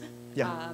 Grade 1, 2, 3, and 4, I think Yeah. you said. Yep. Have you guys seen any similarity to, like, for example, if anyone was grade 1 and their symptoms? Their level of symptoms. It's a Yeah. great question. The question is whether or not the grade of venographic abnormality relates to the level of symptoms. And what we have found is that the big answer to your question is no, it does not seem to correspond. Their patients can have very mild different changes in their venographic finding and still have pretty significant responses or pretty significant symptoms to begin with. But I will say this, what we have found is that patients who are very debilitated, so very far along primary or secondary progressive patients, they tend to have very, very abnormal veins when their veins are abnormal. To the extent that their veins are very atretic, very small. And I think that probably a part of this process is veins are like any other part of the body. After eventually, when not enough flow is reaching that area, remember they drain, remember that picture I showed you, they're draining the nervous system, but they're also draining the muscles of the face, the muscles of the neck. Eventually, when they're getting enough decreased blood flow, they are going to change. So we're talking about very debilitated patients who have limited mobility of their upper body, upper neck, and head. That may be why their veins are so abnormal, but that is one correlation that we found. We found that patients who are very far along in either secondary or primary progressive MS, they do tend to have very, very abnormal veins venographically.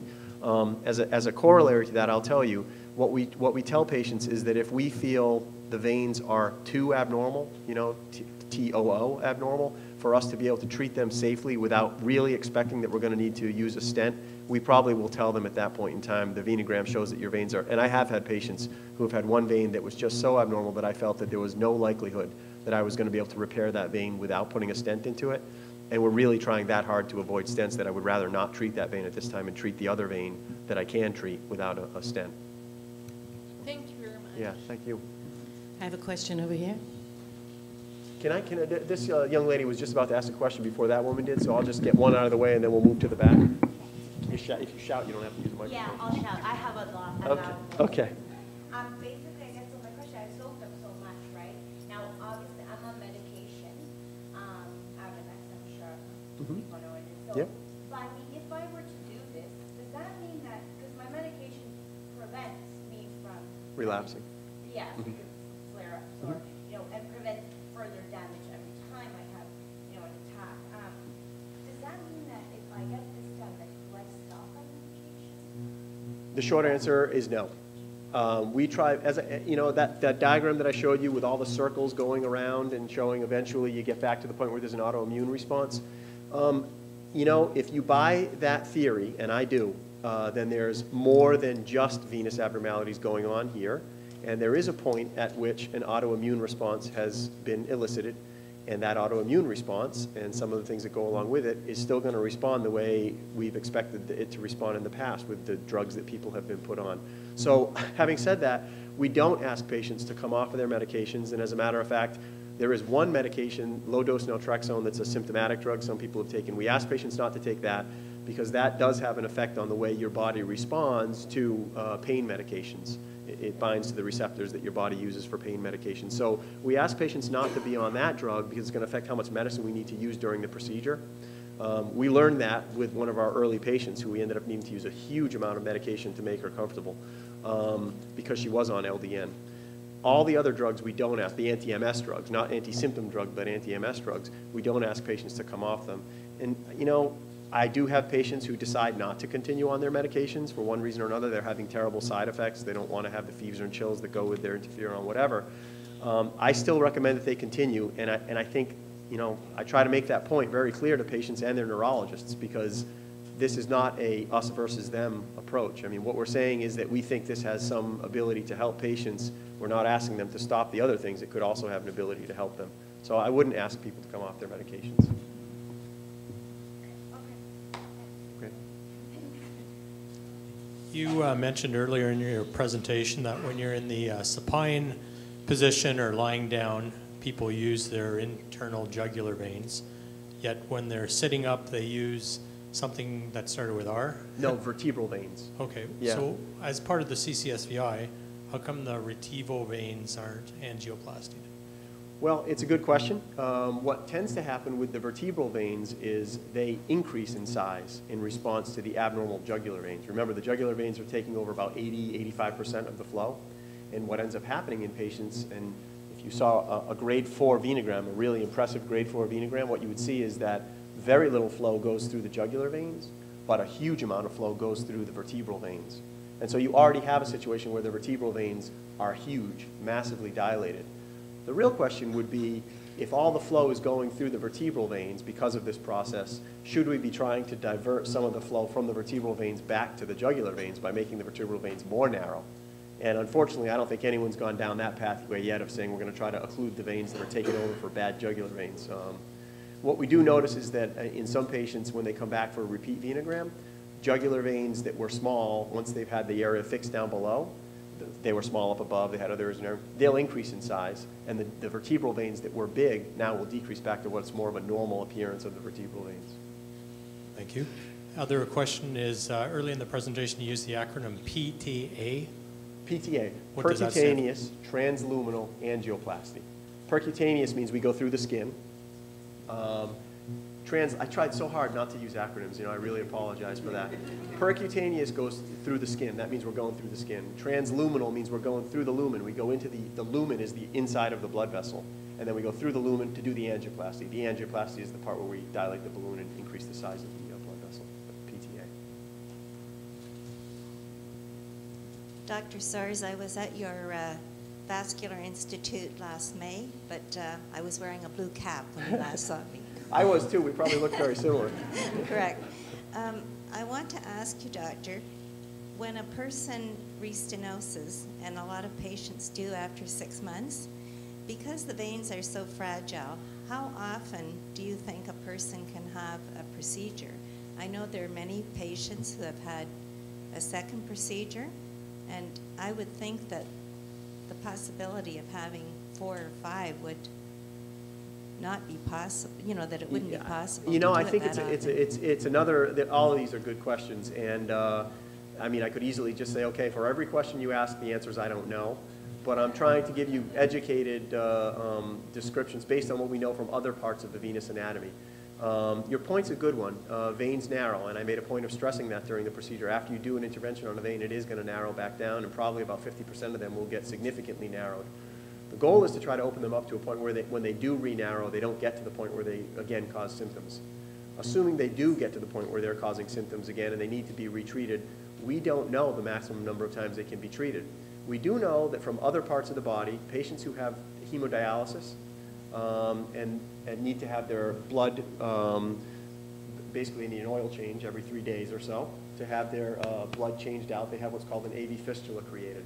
And what that means is that they have a connection made between an artery in their body and a vein in their body so that the blood flows directly across a circuit in a very high flow fashion close to the surface. And that allows the dialysis unit to access that circuit and take the blood out. That's a vein. That's a vein that is used to create that structure. Those veins narrow. And over many, many years, what we found is that the best way to treat those narrowings is to go in and do a balloon angioplasty. And what ends up happening is they narrow over and over and over and over again to the point where I have patients who I've done balloon angioplasties on their fistulas for 15 years, every 3 to 6 months. So the fact is we have models that are similar to this. Now, not exactly the same. I mean, the fact is that's a really high flow system, and probably it's going to get more stenosis than the veins that we're talking about, but we do know that we can do repeat treatments over and over and over again. That's why we don't want to use stents. Because if we do something like an angioplasty, generally speaking, we have we can cross that bridge back and forth a couple times.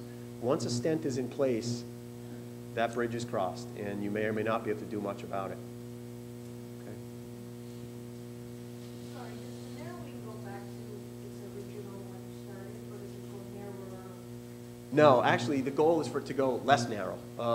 We try to overdilate, or at least dilate to the point where when the vein does re-narrow, or whatever, or Narrowing is probably the wrong, we're talking about narrowing when really what we should be talking about abnormality. A lot of times it's not really a narrowing, it's a valve that's not doing what it's supposed to be doing. It's an area where, one side of the valve cusp is stuck up against the wall or the other side is stuck to this side so they don't open appropriately. So the goal is to open up those valves. But what happens is every time you do any intervention in a vein, the concept of treat the valves but don't treat the veins, it sounds like a good concept, but you have to understand the valves are an integral part of the vein. You can't treat the valves without treating the segment of the vein where the valves are located, okay? So the idea is you want to disrupt the valves, dilate whatever area is for whatever reason acting like a narrowing, acting like an obstruction, to a point where when and if it re-narrows, which we think is going to happen, it won't re-narrow to the degree that it was or to the point where the valves were causing the obstruction. So your goal is to try and have a repair that's going to give you a durable enough response so that you're not going back in there every 3 to 6 months. And basically you're intuitively hitting on the problem with this approach. This approach is not perfect. We know that veins don't like to be dilated. That's why there are people in other parts of the world who are talking about things like biodegradable stents, stents that are placed into the vein and then degrade over time. I'll tell you, it's something that interventionalists have been talking about since at least 1992. So, don't hold your breath. And then other people are talking about using drug-eluting balloons and drug-eluting stents to try to decrease what's called intimal hyperplasia. That's the fancy word for scar formation in the vein where you do the dilatation. It works in small blood vessels, arteries, in the coronary circulation. It has not worked in other blood vessels. So we don't have any reason right now to think that we can apply it to veins, but everyone's working on solutions to this problem. How do you dilate it and get it to stay where it was when you did the dilatation? On the same topic, are the valves always, you always treat the valves as well, as well? Yeah, I think, and someone asked me this question earlier in the night. There's this sort of misconception that you can somehow treat the valve without treating the vein that the valve's adjacent to. I could easily fix that problem by showing you an anatomic specimen of what a valve looks like inside a vein. But the fact of the matter is, you can't treat the valve without treating the level where the vein has its valve located. You can dilate the valve and try to dilate it just to the point where the balloon does not reach the outer part of it. But usually what you're doing is, the vein is a very floppy structure. It's very compliant. It can dilate significantly to the size that you have. You dilate a balloon into the valve that's at that level. The valve is what's causing the problem, but the balloon dilates around the valve. There's a narrowing right where the valve's abnormal, but the balloon dilates to its nominal size all around the valve. And so that structure, the balloon itself, is touching the vein wall outside of that little hourglass shape where the valve is located. And that's the problem. If you're touching, anytime you do anything to the wall of a vein, it's a very delicate system. It's a brilliant system. The lining of the veins, these cells know how to stop blood clots from forming. It's an amazing, amazing thing. But when you damage them, when you dilate a balloon into it, they don't do what they're supposed to do anymore. And frankly, what they do is the opposite. They try to make blood clots form. And they do it for a reason. Veins think, oh, I'm damaged. I have to clot so that you don't bleed to death. And that's the whole point of the system. So we're trying to defeat the natural system to do what we're doing. You mentioned that a patient would have to continue using their medication. What would happen to patients that are taking chemo boosters and Copaxone? Would they have to continue those treatments? Maybe I misspoke. I don't tell patients they have to continue taking their treatments, but what I recommend is that they consider continuing, because I don't think we have enough science yet to say that that part of the problem isn't being treated effectively by those drugs. In other words, if there's a part of your problem that is, for lack of a better way to put it, because the horse is already out of the barn, in other words, we've already gone down that road, plaque has formed and your body's reacting in an autoimmune way, or you have sclerosis that's not now, it's not an ongoing process, but you still have inflammation. By treating the vein problem, we're going to decrease new plaques from forming. We're going to decrease new blood vessel problems from occurring, but you already have areas that are beyond that point. And that may be the point that you're going to benefit from continuing on whatever drug therapy you're already on. And we don't know, is the short answer. We don't know the answer to that. So it's very difficult for us to recommend patients to come off of a drug, especially if they've had benefit from it. Now, if a patient has had no benefit, their relapse rate increased when they went on Copaxone, for instance, or they're taking some other drug and they're having terrible side effects and they haven't noticed any benefit, it's a lot easier for us to say, your call. I mean, we're going to do the intervention. If you feel better after the intervention and you're not getting any benefit from your drug, I can't really see a reason to continue with it. So if, say, they had to because it didn't work, would our doctors still here take those patients, or would they turn against that patient because they don't believe in what you're doing? You're asking the wrong person. You know, I think that any doctor who would turn against you because you tried another treatment for your disease that wasn't responding to their therapy, probably, I should start that sentence again. If a person did this, then they really shouldn't consider themselves physicians, frankly, because we're not asking them to change their therapy. We're just trying to help with something additional. I'd like to add something to that. We've kept track of all of the primary doctors who have treated patients that come to our clinic, and over 200 of your physicians, your general practitioners here in Canada, have supported their patients when they returned and have worked with us. We send the reports to them, we keep them informed, and I have 200 that I can document today. So a lot of them. Yeah. I think I can answer these questions about drugs a little better. I was told after my first procedure that I should continue on the drugs. Being male and obstinate, I couldn't listen. I stopped taking those drugs. You see, to me it made no sense. I'm not a doctor, so I can answer it right away. I didn't take them because it made no sense, because blood goes in the body that got fixed. So what the hell do I need drugs for? That's the way It's a I patient's thought about call. it. So I stopped taking them within a week of my first procedure. The effect? No side effects. Nothing.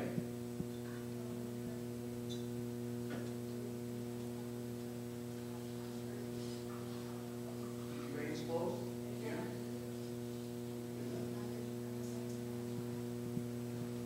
Go ahead. Do you have that? Did your veins close in? That's the procedure. There you go. I had the procedure, my blood flow was restored, and I didn't need drugs. That's what happened to me. And it's happened to probably 1,000 people I've talked to in the last year. So whatever your decision is, it's a personal choice. My choice was, the hell with that. I'm not going to take drugs that don't work in the first place, so hell with it. I'm not doing it. And I can give you 1,000 more examples of that as well. So make your own choice. Make sure it's a choice that, I mean, if you've had a procedure and your blood flow is restored, tell me, what do you need? Exactly. One question. Let's say that you want to go for the procedure. Is it best to get your general doctor or some specialized doctor to give you some support before you go for any procedure, so that at the end of the procedure, that final outcome or the report will go back to your family doctor so that they can monitor you just to kind of keep track? Or is that handled independently? Or should we get, let's say, our family doctor's approval or some support before we do any procedure? The answer to your question is yes, you should if you can, because I think that, very often our patients will require some form of therapy after the procedure, which is much more easily managed if your primary care physician is willing or interested in being involved. Typically, that's an anticoagulation issue. It's less of a problem now because there are some really good drugs available that don't require lab work and don't require monitoring, and like Pradaxa, that don't require patients to continue to get their Coumadin levels checked. But having said that, I think that if you have one of these 200 physicians that Elena is talking about, if you have a caring and involved physician who knows how you feel about this and is willing to be a partner in your care with you to try this, I can't see how that's a negative. Now, if you're asking, do you have to get the approval of your primary care before you move ahead, I think that would probably be no, is the answer to that question. And one second question. If you have progressive MS versus just primary MS, the rate of the vein, let's say, closing earlier, is there more at the rapid rate of the progressive person with MS, or if the person is at the early stage, that rate of the narrowing of the veins will be less? No one knows the answer to that question yet. Okay. What we have seen is that patients who are very far along, so very debilitated progressive MS, they do seem to have more abnormalities, more significant abnormalities in their veins, okay? So that's one point. The other point is that we know from prior people's work that the patients who seem to respond best to angioplasty are patients with relapsing remitting MS. That's to say they don't have as prolonged or as durable a response. We have seen improvements in patients who have some form of primary or secondary progressive MS, but our results agree with what other people have described in that it seems like the less symptomatic patients are, the more likely they are to be able to benefit from the procedure.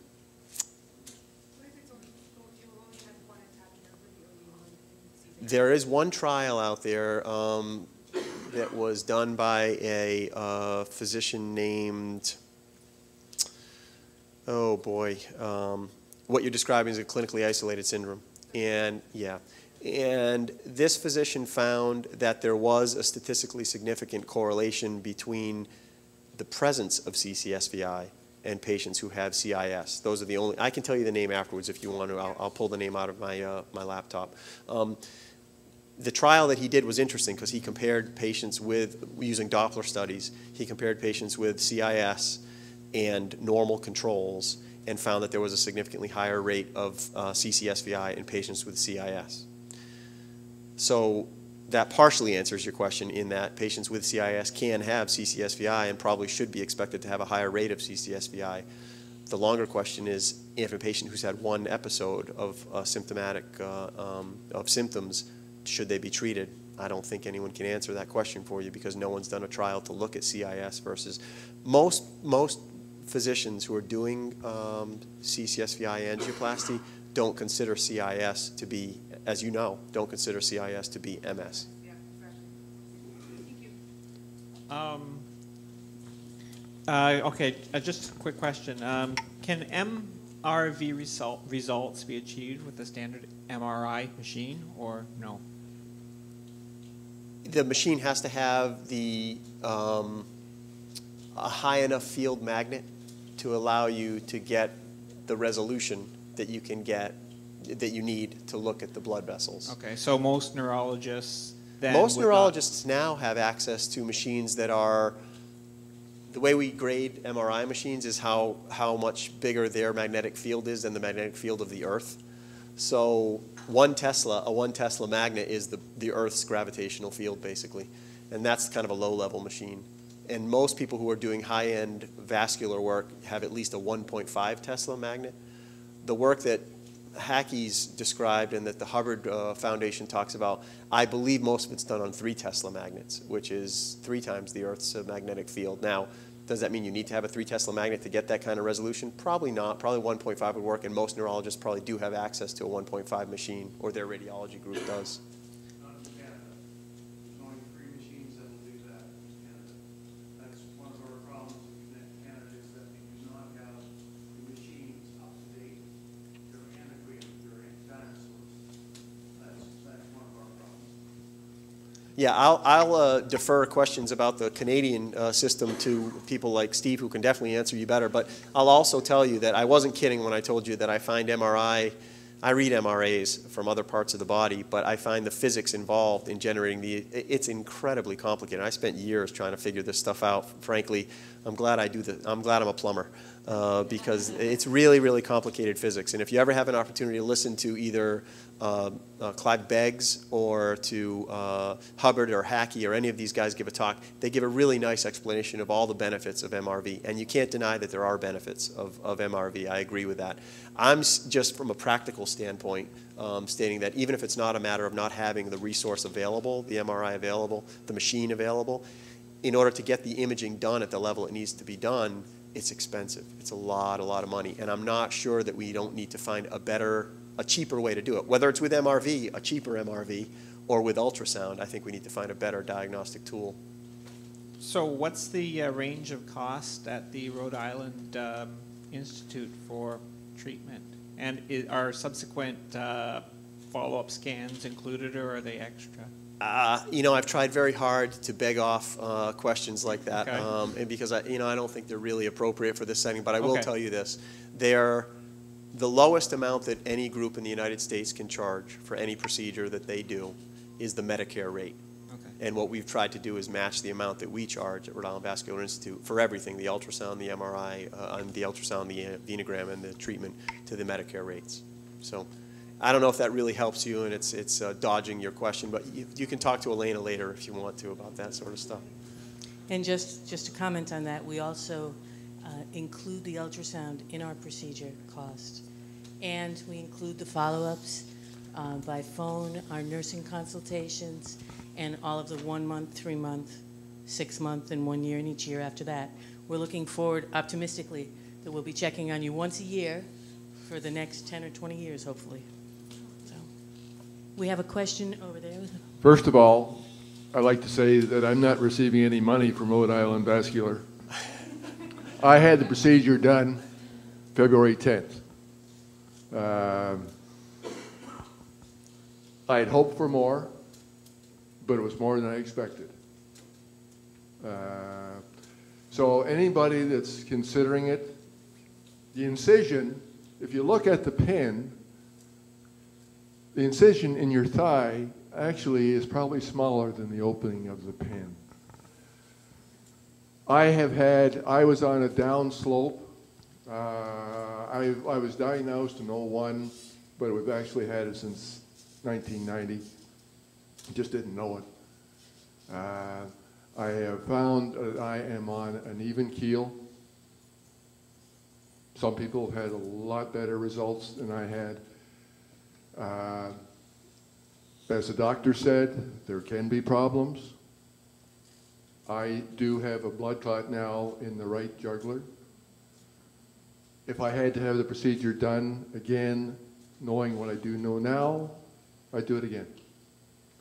And the video of Rhode Island, I'm glad I saw it, because I missed going from the recovery room or setup into for the procedure. I don't remember going over there, to tell you the truth. That was a happy camper. But everything you said, they are tremendous. As he said, they do go through every procedure prior to, so there's no question. They're not just going to say, oh, here's your money, got your money, okay, procedure's done, goodbye. And they do call. I don't remember in 6 months whether I did get a call. I'm not sure about that. Anyway, it's worth it, people.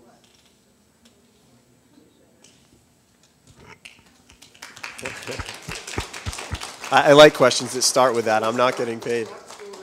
Scott is not there anymore.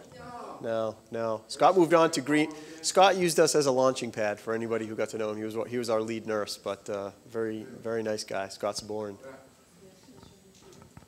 I have two questions. The first, on the Doppler ultrasound, what is a B mode abnormality? Okay, that's a great question. You were reading the slides very carefully. That's great.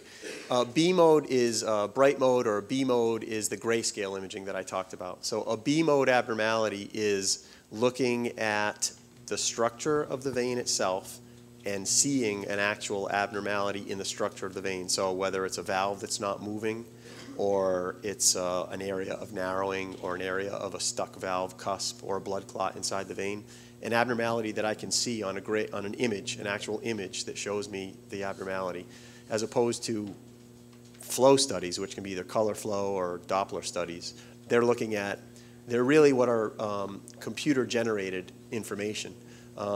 The ultrasound machine for flow studies is bouncing a sound wave off of red blood cells, and then it's taking the information from that, the speed and the frequency of the blood cell, and making it into a color, and then it projects it as a color. And it applies that color to the space where it bounced the sound wave off of. So that's kind of like computer-generated information. The B mode is an actual image, an actual ultrasound image of the vein itself. That's the grayscale part of things. My second question is, can you comment on information I've heard about they're looking at doing, I don't know if they're doing a study, you're looking at doing a study or whatever, of treating it by bypass? There was a lot of discussion of that for about 15 minutes at the, no, I mean, that's a long time, believe it or not, at the CCSVI Symposium in New York City this past July. There are a couple of Italian vascular surgeons who are suggesting that bypass surgery might be the way we need to go if we're seeing such significant narrowing. I don't know that any further work has come out of it. I mean, it sounded like there was interest, at least on that side of the pond, in doing this sort of thing. I think we need to, try not to reinvent the wheel here. We know that there are a lot of reasons why endovascular, so interventional radiological approaches to blood vessel problems are safer, faster, and frankly cheaper than doing bypass type surgeries in other parts of the body. We've learned this over the past several years. It's actually why most vascular surgeons now do most of their work with catheters as opposed to doing open bypass procedures. So I think that it's probably going to bear out in CCSVI as well, but there's still room in the vascular world for bypasses when endovascular approaches don't work. And I think that that might be the place where they end up being used more often than not if all the science does prove that CCSVI is somehow causing MS. I have two questions here. The 4 grades that you spoke of the blockages, is there a time frame that you've seen? I assume, maybe I shouldn't assume, that they may move from a grade 1 to grade 2, grade 3 to grade 4. Is there a time frame that you may have seen that occurs? My assumption is yes, but it's an assumption only because I haven't taken a patient who had a grade 1 venographic abnormality and kind of left them alone and then brought them back in a couple months and looked for a grade 2. So in other parts of the body, when there's an abnormality in a blood vessel, it tends to change the flow pattern through that area enough, whether it's because the valve's abnormal or there's a web across that area. If it changes the flow enough so that those really special cells that I was telling you about on the side of the vein, they recognize it as abnormal flow. They recognize it as turbulent flow as opposed to what's called laminar flow. That means that instead of the flow going smoothly across the surface of the lining of the vein, it's getting stirred up in the area where the abnormality is located. And that stirred up blood flow in the area causes shear stress across the, and what we found in other parts of the body is that shear stress on the lining of arteries and veins is what causes them to start changing into scar tissue, intimal hyperplasia and areas of narrowing. So the assumption would be that if you don't fix the cause of turbulent flow, it should progress the way the way narrowing progresses in other parts of the body. Is that time in the other parts of the body, is that months, years, or is there any time frame that's been determined there at isn't. this point? No. My second question is for people who've had restenosis and those who have not, changes in exercise, diet, or is there certain patterns that you've seen in the people that are not having a restenosis? No. In other words, improving the success of the No, procedure. we haven't seen patients somehow, avoid the risk altogether of restenosis. It's the response that veins take. But I will say this, patients who smoke restenose much more quickly than patients who don't smoke. So that's the one pattern that we have found, and that sort of agrees with what we've seen in other parts of the body. Restenosis is much more rapid in patients who are smokers. So having said that, I'm sure that we will find other dietary and fluid-based things that we can do to decrease the rate, but I think it's more going to be the technique, how we find a way to manage the area of narrowing initially that keeps it from narrowing too much. I've got 2 questions as well. In the 4 modes of blockage that you were talking about, the progression, does it, while it can increase and get to a complete blockage, can it go up and come back down? Can you basically be a 1 and go to a 2 and then come back to a 1? Does the body change like that over time? I would never say never because, that's not the way the human body works, but I've never seen someone go from, in any part of the body, go from a level of without treatment, go from one level of narrowing to a lesser area of narrowing without treatment. I've never seen it. I haven't seen everything, and I'm sure that anything's possible. But, yeah, my brain is kind of looking at the relapsing remitting concepts, and if you were to go from a 1 to a 2 and back to a 1, you might see improvements in your symptoms. Yeah. Or, I think what we see in other parts of the body is patients have I'll use as an example mesenteric ischemia, which is a fancy word for it's arterial now. Bear this in mind. I'm not talking about veins. I'm back to talking about arteries. But in the mesenteric ischemia is decreased oxygenation of the gut, of the intestines, because the blood vessels to the gut are narrowed, usually by atherosclerotic plaque, by hardening of the arteries, okay? What we have seen in patients like that is they'll compensate. They'll have one of their major arteries blocked, and then they'll have a detour pathway that's open that's allowing them to feed that part of their gut successfully so that they don't get symptoms. And all of a sudden, they'll start having symptoms again. Their symptoms will get worse. And we'll look, and we'll find that one of the detour pathways has a little clot in it that's caused them to get worse. Those kind of patients can go from worse, depending on what that clot does.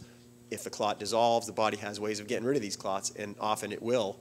If the blood clot goes away, if your body's, what's called thrombolysis, if the body's natural systems for getting rid of clots work and the clot dissolves, you'll have a patient who has symptoms of abdominal pain related to their mesenteric ischemia, and then their symptoms will get better, and then their symptoms will get worse. And it's because, as you described, the channels that were allowing flow have changed on their own, for better and for worse.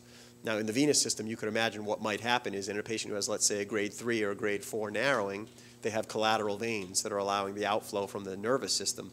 If a clot forms in one of those collateral veins, you would expect that patient to get worse. One of their detour pathways has gone away.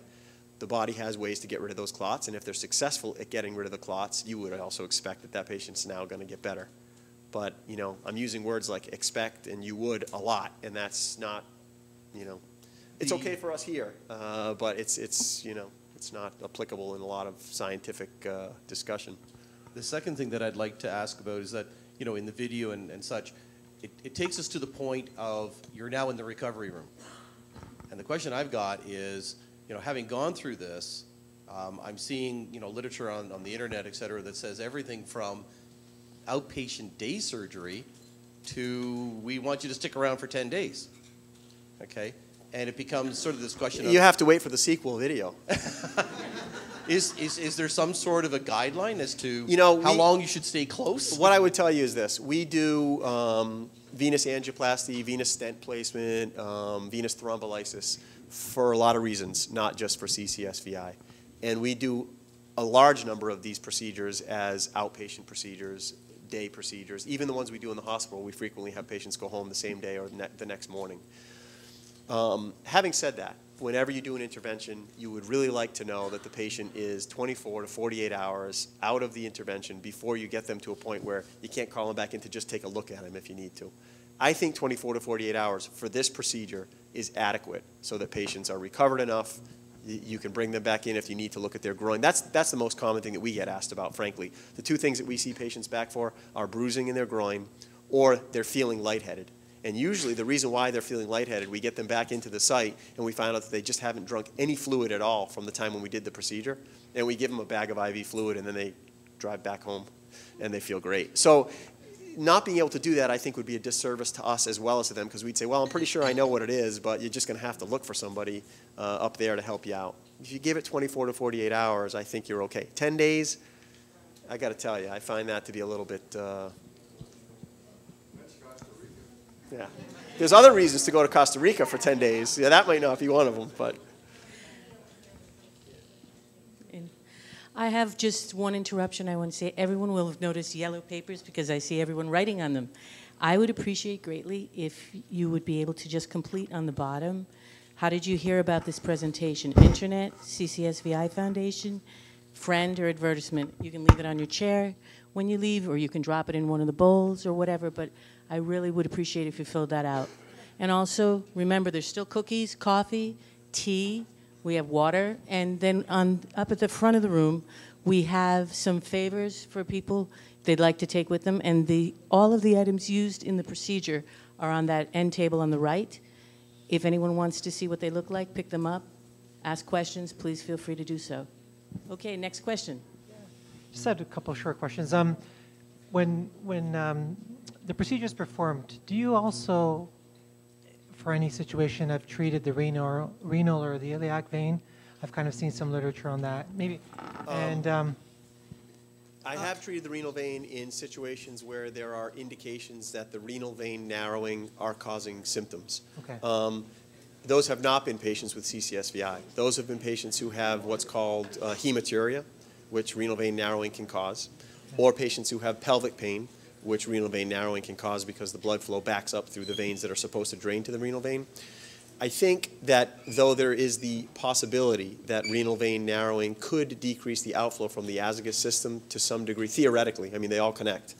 It's almost the same as me saying that, you know, internal iliac vein narrowing can cause the same problem. If a person doesn't manifest the symptoms that that vein narrowing should cause, in addition to CCSVI, it's unlikely that that vein narrowing is causing some other problem, if you understand what I'm saying. Is that something you will see during the procedure itself? Do you cross?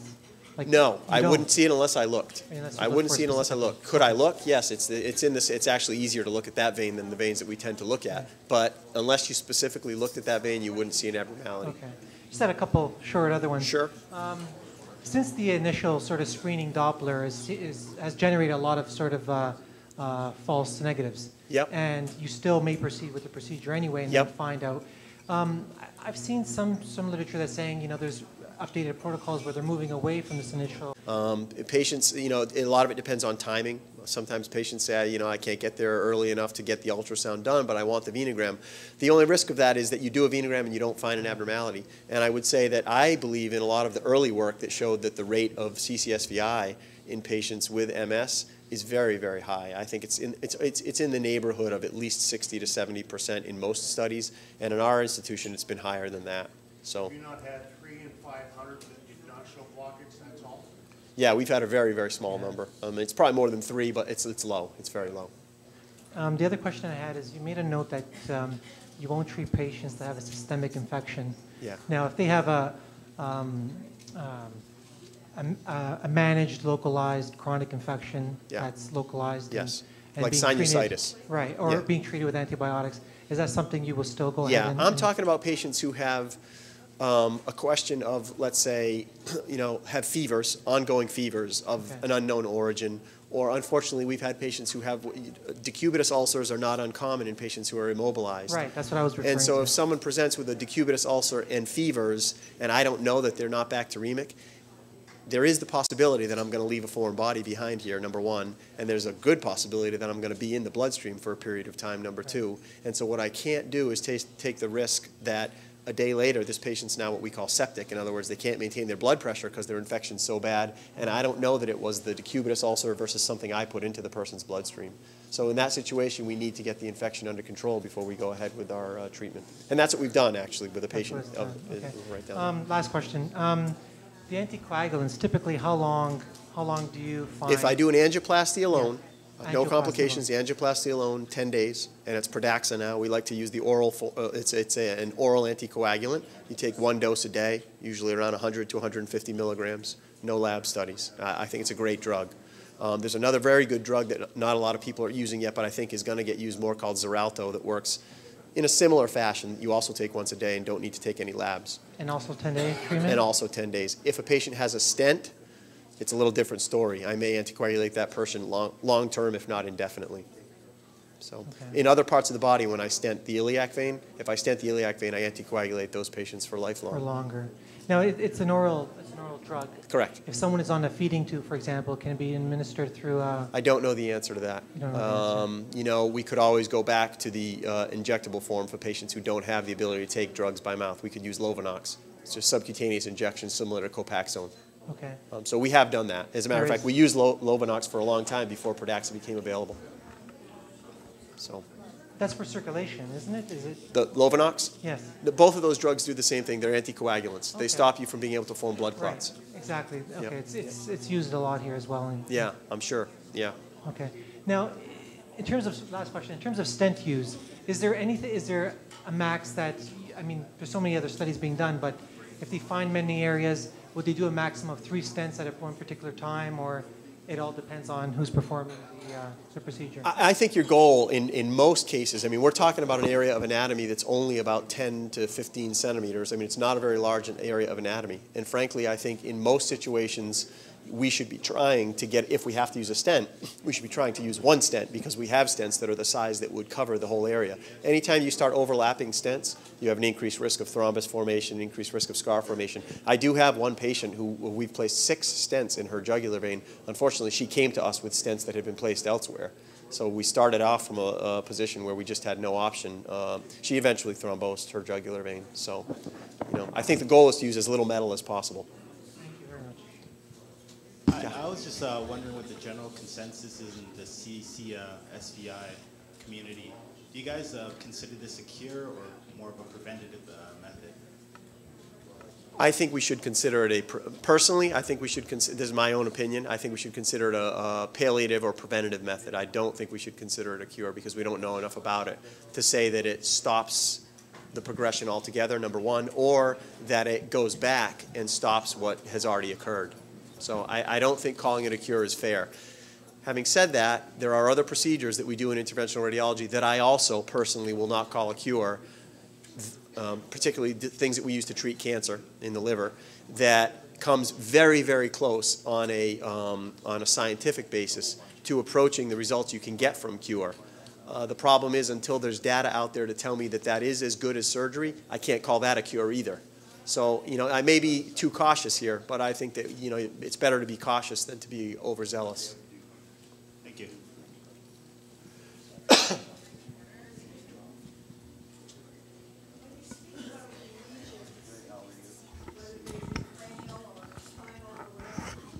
Just exactly what do you mean by that? Or what is meant by MR defined sclerotic plaques. So, okay. So when you do this procedure, are they cleared by doing the procedure, or? There has been data, limited data, where people have seen decreased plaque formation or decreased inflammation, active plaques. But I think in general, what we're looking for is a decreased rate of progression or a decreased rate of formation of new plaque in any location.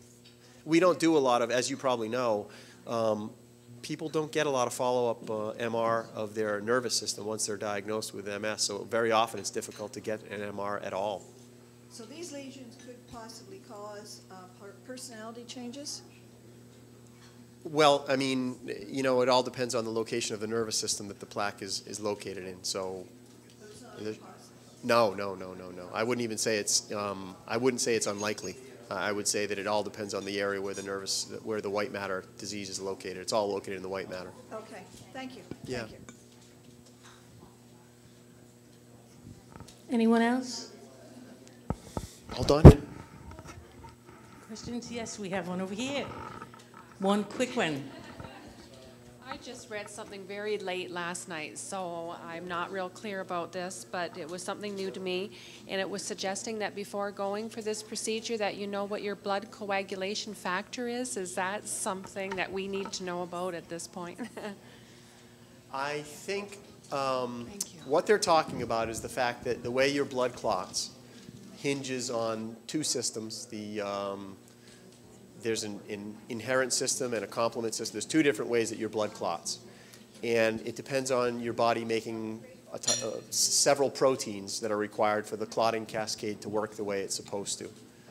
There are patients who, either for genetic reasons or for other reasons, have abnormal clotting cascades. So their clotting factors don't do what they're supposed to do. Those patients are at higher risk of blood clots across the board. So they're at higher risk. If I had let's say a factor V deficiency, there's 10 of these factors or 11 of these factors. If I had a factor V deficiency, which is one of the common ones, I would be at higher risk flying here from Providence than someone who doesn't have a factor V. So clearly, if someone has a clotting factor deficiency, they're likely to be at higher risk of blood clots during any procedure where their bloodstream is accessed.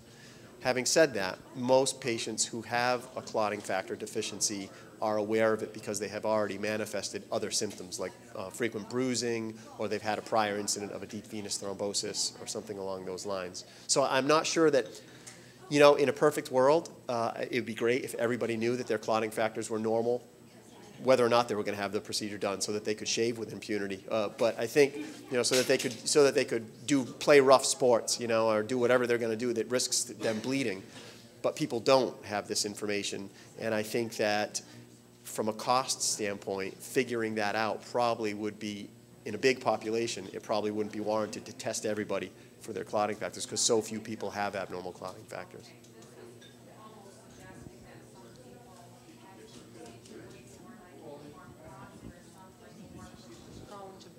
Yep, yeah. I think that's accurate, and I think that if someone knows that they either have a family history of, let's say, hemophilia, you know, a son with you, or a factor deficiency, I think those people should get tested. But I think if someone doesn't have prior either familial evidence or their own personal evidence of clotting abnormalities, they probably don't need to have those kind of tests done. Okay. Is there a standard flow range for the Doppler tells you what your flow range is or whatever. Do normal people have standard flow ranges? Yeah. And then, can you say that MS people have something different? Yeah, it's a good question. We define by Doppler reflux or stasis by how many heartbeats, the whole cycle of the heart beating, or the QRS part of the heart beating, takes about 0.88 seconds. So, you know, 800ths of a second, or 800ths milliseconds. Okay, it's 0.88 is the number that we use. If the blood takes more than 0.88 seconds to clear any one of the 3 segments of the jugular vein, so let's say that the blood starts in segment 1, J1, and it takes more than 0.88 seconds, 1 heartbeat, to get down to segment J2, that's abnormal flow. That's considered reflux in the jugular vein. And the way we can define that is by injecting contrast into the jugular vein and then watching as the heartbeat, we see a normal amount of motion in the blood flow in the jugular vein. And what should happen is we inject it, and in less than 1 heartbeat, so the heart's beating, and the blood gets injected and immediately clears from the jugular vein. That's normal.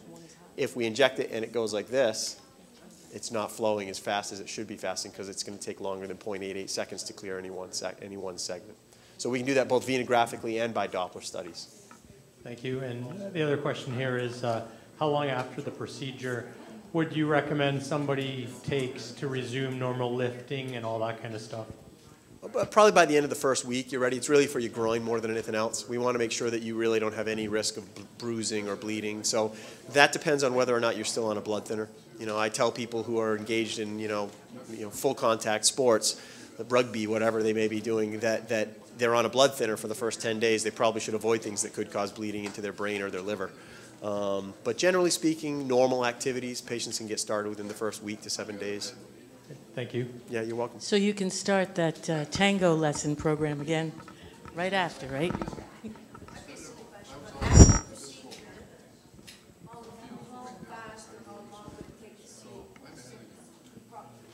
Symptom improvement. Some patients, the Grand Slam patients that we're talking about, there are patients who notice changes on the table. We've had patients who, one of the big changes that people describe is they say that their vision goes from where it was to like high definition vision while they're on the table. There is actually a neuro-ophthalmologist who has tried to explain why that happens. She has MS. But the fact of the matter is they can happen really fast, and sometimes they're really impressive what patients experience. So that's one group of people. The other group of people see symptoms that don't really change much after we do the procedure, and then all of a sudden at about 3 months, they start seeing a change in their symptoms. And we've tried to explain that in terms of what, the redirection of flow that has to take place in patients who had really abnormal flow. Now they've diverted their flow back. The big veins that were not supposed to be taking blood are no longer taking them, and they're going the way they're supposed to go, and now we're starting to see a change in symptoms. But we really don't know because there's, even though there are thousands of patients now who have been treated, there just isn't enough data to say how soon we should expect. Well, a lot of it relates to iron. Remember, the whole theory is based on the idea that there's iron located in a place where it shouldn't be. Some people have talked about whether or not it's related to too much iron in your system. Well, in a normal person, no matter how much iron you have in your system, you shouldn't be able to get it across the blood-brain barrier to cause this problem. So it shouldn't really be a question of just iron overload, but if it's a combination of iron overload and abnormal venous pressures, then you can get the iron in a place where it shouldn't be and get this toxic reaction. We'll get back to you with it. Well, that's what I'm saying. See, let's say your iron levels, your normal iron levels, or even lower than normal iron levels in your bloodstream. That's the ones we can measure. You know, you're anemic. We know you're anemic because we can look at your hemoglobin and you don't have enough iron, okay? The problem is if you have abnormal pressure in the veins in your nervous system and any of that iron gets across, that what should happen is there should be very, very tight junctions between the cells in the veins of the brain. Exactly. So if you, exactly. That's right. That's right. That's right. That's right. Yeah. How many patients have you actually seen that are not at the desperate point? Oh, a lot. You know? Oh, yeah, a lot. It almost seems like it's, I don't know, it's a surgery that everyone that I've spoken to has told me, it's a surgery that people will actually go through when they're at that point, where you're at that desperate point, you know? I've seen a lot of patients who have consistent relapses or have had enough symptoms so that they're not seeing any improvement anymore. They've gotten beyond the point where they're able to tolerate, you know, their normal daily activities. And I don't think that's unreasonable. I think that there's a lot to learn about CCSVI. There's a lot to learn about this technique. And I think that patients who are tolerating their symptoms or tolerating their relapses when they have them, even if they're tolerating them with other medications on board, I think those patients are not being unreasonable to say, I'm going to wait for there to be more information before I do this. Because I think it's like anything else. I mean, a year from now, we could be saying, geez, you know, CCSVI was associated with MS, but there was no way to affect how we made patients better. We just don't know enough to tell people like that. You really should do it. Because you know what? It's not a no-risk procedure. Right, because it's at that point where you're wondering if, I obviously don't want to consider this surgery until I'm at that point. I don't want to get to that point to consider I think that patients, I don't think patients consider the surgery until they are at that point. That's kind of the way I look at it. I don't think we've treated anybody who wasn't at that point. You know what I'm saying? I know you are. And that's why I'm saying you're scared, as I would be, petrified. I mean, I think it's, I can't ever really conceive of how you guys feel about this, but I would say this. I think I would know when I was at the point where I'm willing to try whatever I can try. I think I would. I don't know. How do I know? I can't walk a mile in your shoes. Yeah, patients that come back for the second time find that the area that was blocked is the same area that's blocked once again. Yeah. They look at them back. Yeah. Usually. I don't think, I mean, what we're finding is that a lot of these areas that people have talked about up in the mid and upper levels of the jugular vein, those aren't typically it's the valvular level that's really the problem. And whether it's a problem with the wall of the vein at the level of the valve or a problem with the valve itself, you know, in the lower extremities, most of us believe that the problem is with the, what's called the annulus of the valve. When valves fail, when they stop doing what they're supposed to do, it's because the ring, the kind of the collagenous or the proteinaceous ring that the valve kind of sits inside in the vein, that's what the real problem is. It's a problem with that part of the valve. We don't know whether or not this is going to turn out to be the issue with jugular valves, but, you know, hopefully what we're going to find is that a lot of these things are related, that a lot of venous disease in any part of the body is related because, you know, venous disease in general has gotten short shrift, and there's a lot of diseases that could potentially be related to abnormal venous drainage.